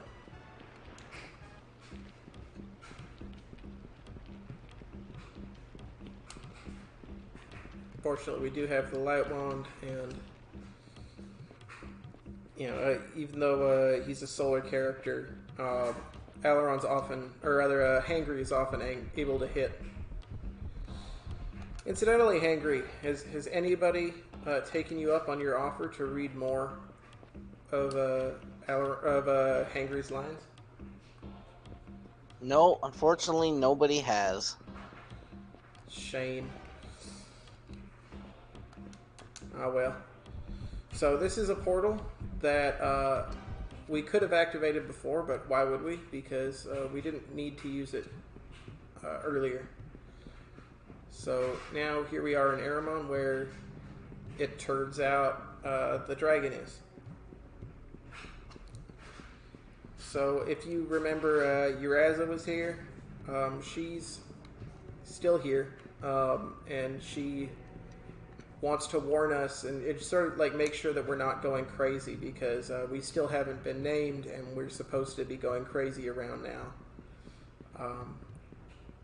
It's.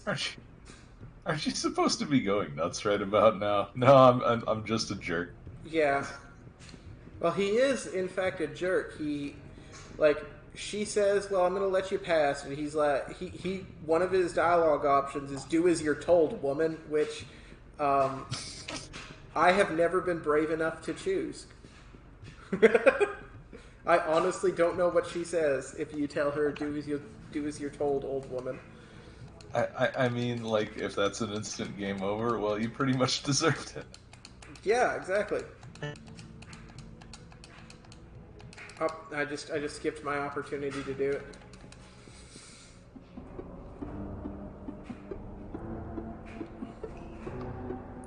So, you remember earlier when I tried to tell that doorkeeper that my name was Hangry, and he was like, "Don't be silly"? We're gonna go meet the dragon, and he's gonna name us in a cutscene that we will skip because we skip cutscenes. But it's gonna turn out that our name is actually Hangry. The true name of the character is actually whatever you input. So, to that doorkeeper who's like, "Don't be silly," now don't you look silly? I mean, he did look kind of silly, honestly. Like, he Yeah. basically looked like a caricature of a playing card. Yeah, that is true. And like 60 to 70% of his face was his nose. We need that We dragon get to key. come up to a nice, I don't know.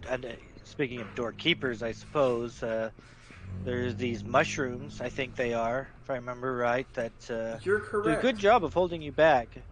I always forget about these mushrooms until I get here. That mushroom right there, it can kill a run. And you'll see when we try to go back, it can be very difficult to get past that mushroom. And there's really no reason to have it there. Yeah, because you can't get by it. Like they just put a mushroom in a closed hallway that you need to get through. It makes absolutely no sense. So this is the Fire Lord. We could fight him, but we're not going to. Yeah, we don't have anyone to heroically sacrifice to this one. Yeah, it's sort of funny because we're supposed to fight him, but we can just sneak right by him, and then we don't. Which is fortunate because we don't have an easy way of killing him. I experimented with a banishing scroll, but it wasn't. It didn't work, which is the first problem. And even if it did work, it wasn't faster. Ridley Killer recently wrote a post where he stated that it was better to kill these guys with debilitation than sneak by them. But they cast Fireball, so I'm not going to do that. I mean, I will experiment with that at some point because Ridley Killer has very rarely led us astray. But it's the kind of thing that you don't try for the first time in a marathon. Yeah, it's just to give you some perspective too. The final boss also likes throwing around Fireball, so it's like that's a pretty good spell. It's not one to be trifled with. Yep, it hurts. Neeson is so good at using Fireball that we use that for him to kill himself because it's the fastest way to kill him. He can do 93 damage to himself with Fireball. So now we're coming up to the platform where the dragon is. The dragon is hiding. but give him a moment and he'll come down. Oh, there he is. Howdy, dragon. I can't mash too fast because I have to say that, and then he's gonna name me. Well, he named me. My name is Hangry. I mean, he probably named you after how he was feeling. Maybe it's just a coincidence. Yeah. So the entirety of this game was, up until this point, was a quest. Like, initially we thought it was because we were poisoned, but when we were done, it turns out it was a quest to get named. Right? So Well, you already were named. Yeah, we now have our name officially, so Chaos needs to stop doing the thing that it's doing. I won't utter the name of this section, by the way. I don't. Looks like cow udders. Oh, yeah. Took me a second. I was like, does it have a name? I just considered it the room. Just saying. Yeah. No, that was solid. I just didn't see it coming. Yeah, it was utterly unpredictable. So, we're gonna leave thinking that our quest is now complete. Would you stop? Like, seriously, he's coming at me. Anyway, He just wants hugs. Yeah, well, I don't want to hug him. He's made out of fire. So, as far as the main character is concerned, our quest is over and it's time to go home. So we're going to start on our journey home, and we're going to discover that Chaos got really angry that we got named, and they attacked Guernia. And that we're given the option of going back home to save Guernia, or ignoring it and just letting it go and staying in Aramon. And whichever we choose in the dialogue, it doesn't matter. The game doesn't end until we go back to Guernia and start a fight. But I guess theoretically we could stay here for several months just for funsies. Yeah, no, I mean, Guernians hold out a long time. you took 5 days in Port Said. I mean, you've been through worse since. So yeah, maybe a month is about right. So, okay, we got through. I was gonna say, yeah, just dealing with this mushroom alone probably take you about a week and a half to recover. That mushroom, I have had it hold me back for like 20 minutes. Like, sometimes it just won't let you through. It's one of the reasons that the estimate for this game was so low, because I was like, if I deliver like the estimate as like I expected it to be, I would get foiled by a mushroom, and we would be almost at the end of the game, and we'd be sitting there at the mushroom for like 10 minutes, and I'd be apologizing to everyone saying, so it looks like we're not going to get through this run because there's a mushroom. It's one of those where you have to have a safety save on the other side, right? No, even then, you can't not cross it, right? So you just have to, like, hope. Yeah, just be like, I'm gonna try this trick for the next 3 minutes, and this trick is walking past a mushroom. By the way, Aileron seems very satisfied that his journey is over, even though it cost him the lives of his, like, Knight Templar, not Knight Templar, but his, like, mentor and best friend. Yep. That's all. Well, I mean, he found a new main squeeze in Keelan. I mean, he knows that she's rich. He knows that she's only adventuring for fun. She seems like his kind of crowd. And although he resists her advances in all of the cutscenes, you know, she's at least to the point. You know, give her credit. She knows what she wants.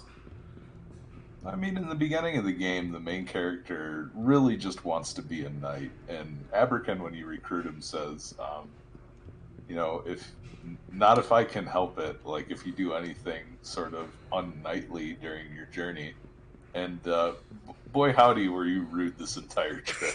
That is true. He wasn't very knightly this whole time. But it's Yeah, okay. so maybe it's a good idea that Aberkin got the El Kabong and Shamsuk's Tower. Yeah, so he's never going to become a knight, though, so it makes sense. So here in the first area is some amazing gear that we'll just go ahead and take a look at for funsies. But you can't pick the lock, so you're going to hit a quippy rope, and now you're able to pick the lock. Yep. Ropes help you pick locks. This Mace of Glory is one of the better weapons in the game, including the fact that it casts light. So you can use it to cast a light spell. You know, does a lot of damage, and it hurts the enemies with lightning as well. We're leaving it behind because we don't use it in the speedrun. But that's available at the beginning of the game as well, assuming that you have the ability to pick that lock.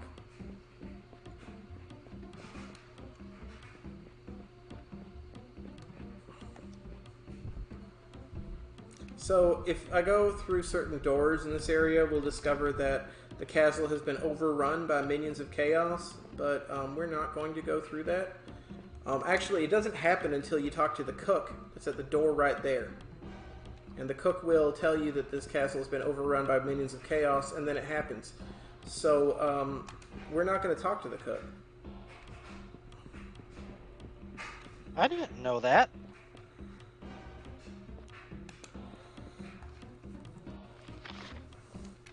Yeah, so this is the last fight that we're preparing for. We're going to use our dexterity potions, and we're going to save, or make a different save here for a reason that I'll discuss later. Yeah, and it seems particularly cruel that this giant maze of a cave that if you're playing this casually, you have almost certainly forgotten the layout of is the final dungeon. Yep. And this is Sheridan, who you remember before, and what he's here to tell you is that the king is your father, and that's why he's been so kind to an orphan, because he weren't just a random orphan, and that he's very, very upset with you, and he's jealous, so he made a pact with the minions of chaos to allow them in.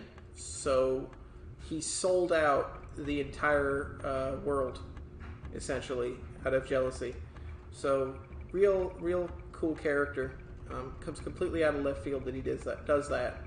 You know, like, you can meet him in Terminor and everything, and he talks to you, and he doesn't imply in the slightest that his intention is to destroy the world because he's angry at you. But Wall of Bones will take care of him. Yeah, in the beginning of the game, you kind of have some idea that he doesn't have your best interests in heart. The cook tells you, hey, he was snooping around in your room, but, you know, maybe it was something like he was just a little jealous, not that he was going to ruin the world because he didn't like how much attention you were getting. So this is Pachangarat. It's the final boss. You can see he's holding Loden's sword, even though we never bothered to grab it. This fight will it's a binary state of either working or not, because Pachangarat's first turn will be spent casting Mirror, which will prevent any hostile spells. So because we have the Bow of Accuracy and all this other stuff that increases our dex, we get oftentimes one turn beforehand, and this will either work or not. And it works, so in a second it's going to be time. Actually, we let the cutscene play out first. So this is a cutscene. So ready on time. This is a cutscene that will play out where we discover the king. He's seen better days.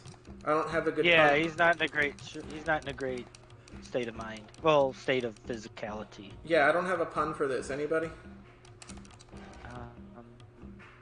No, I'm stumped. Daddy.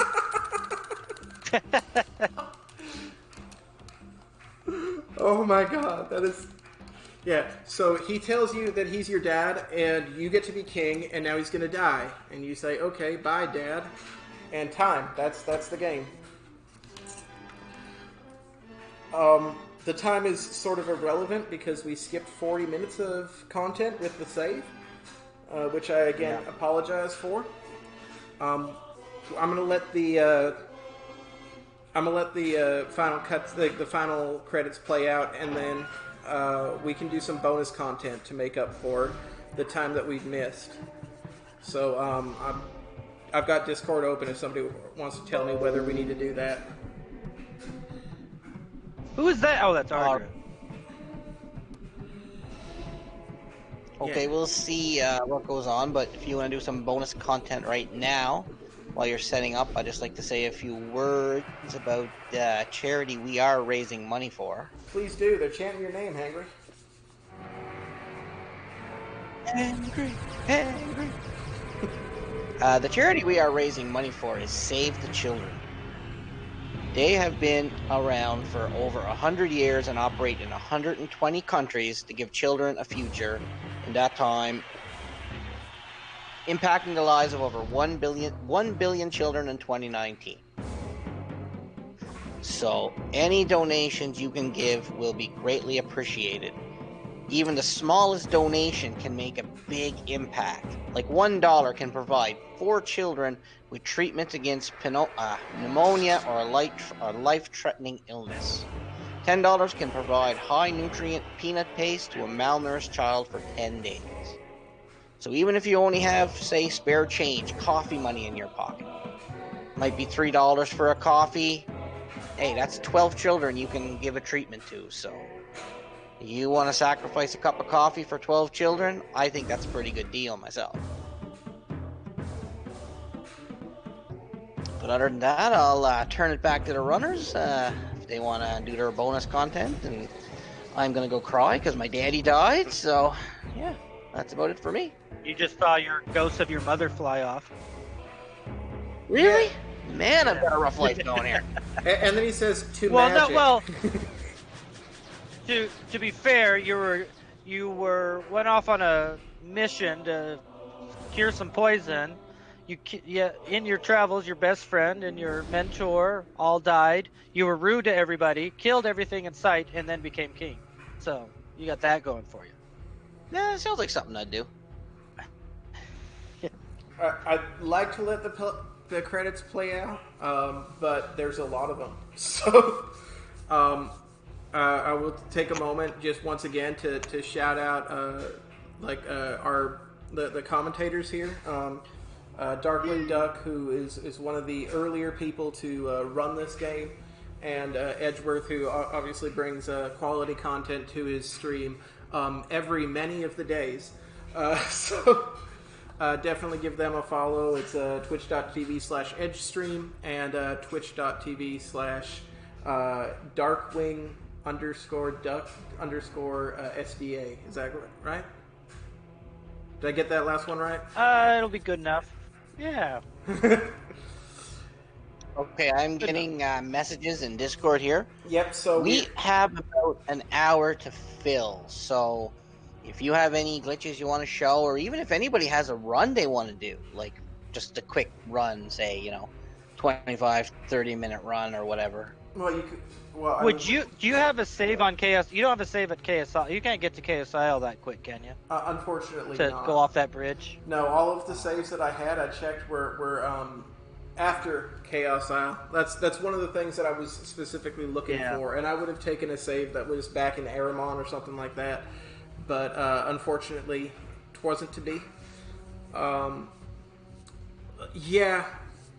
Apologies for being that far below estimate. Once again, we had to cut through a bit of content for a glitch, or for a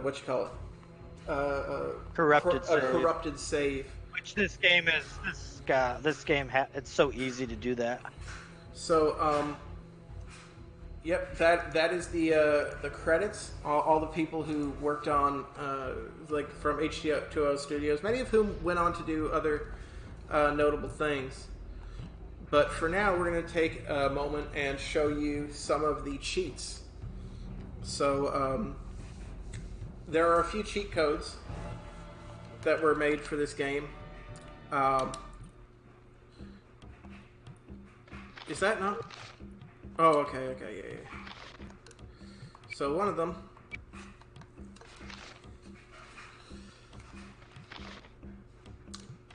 the way you enter a cheat code, you go into the options and you're going to rename the character. And the first cheat we're going to show off is slashing.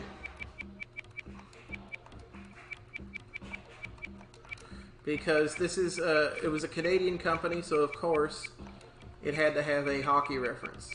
So when you enter the code, headphone warning.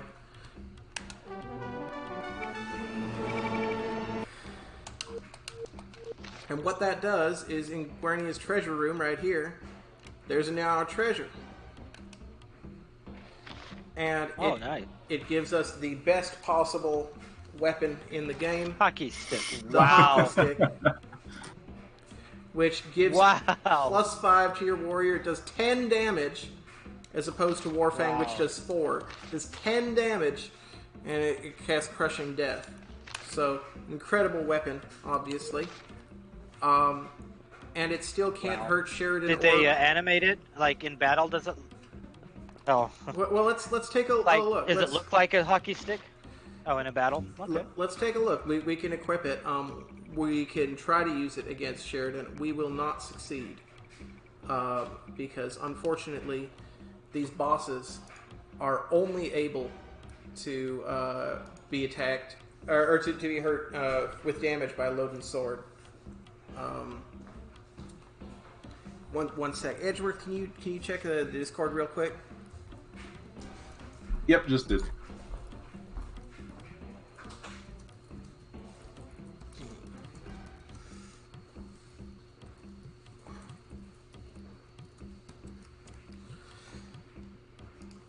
Okay, so we're going up here. We're gonna say hello to Sheridan one more time. And we're going to attempt to kill him with the hockey stick. And this is what we're going to call the bad ending. Because it's not going to work.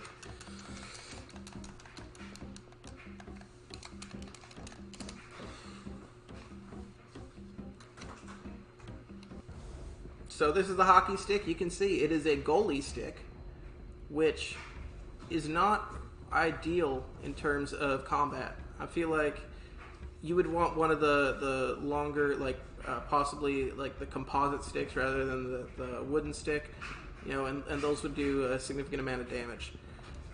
But here, this is a goalie stick, and you don't often see goaltenders fight. But here, Aileron's going to take a swing with the hockey stick. Critical hit for 8 damage.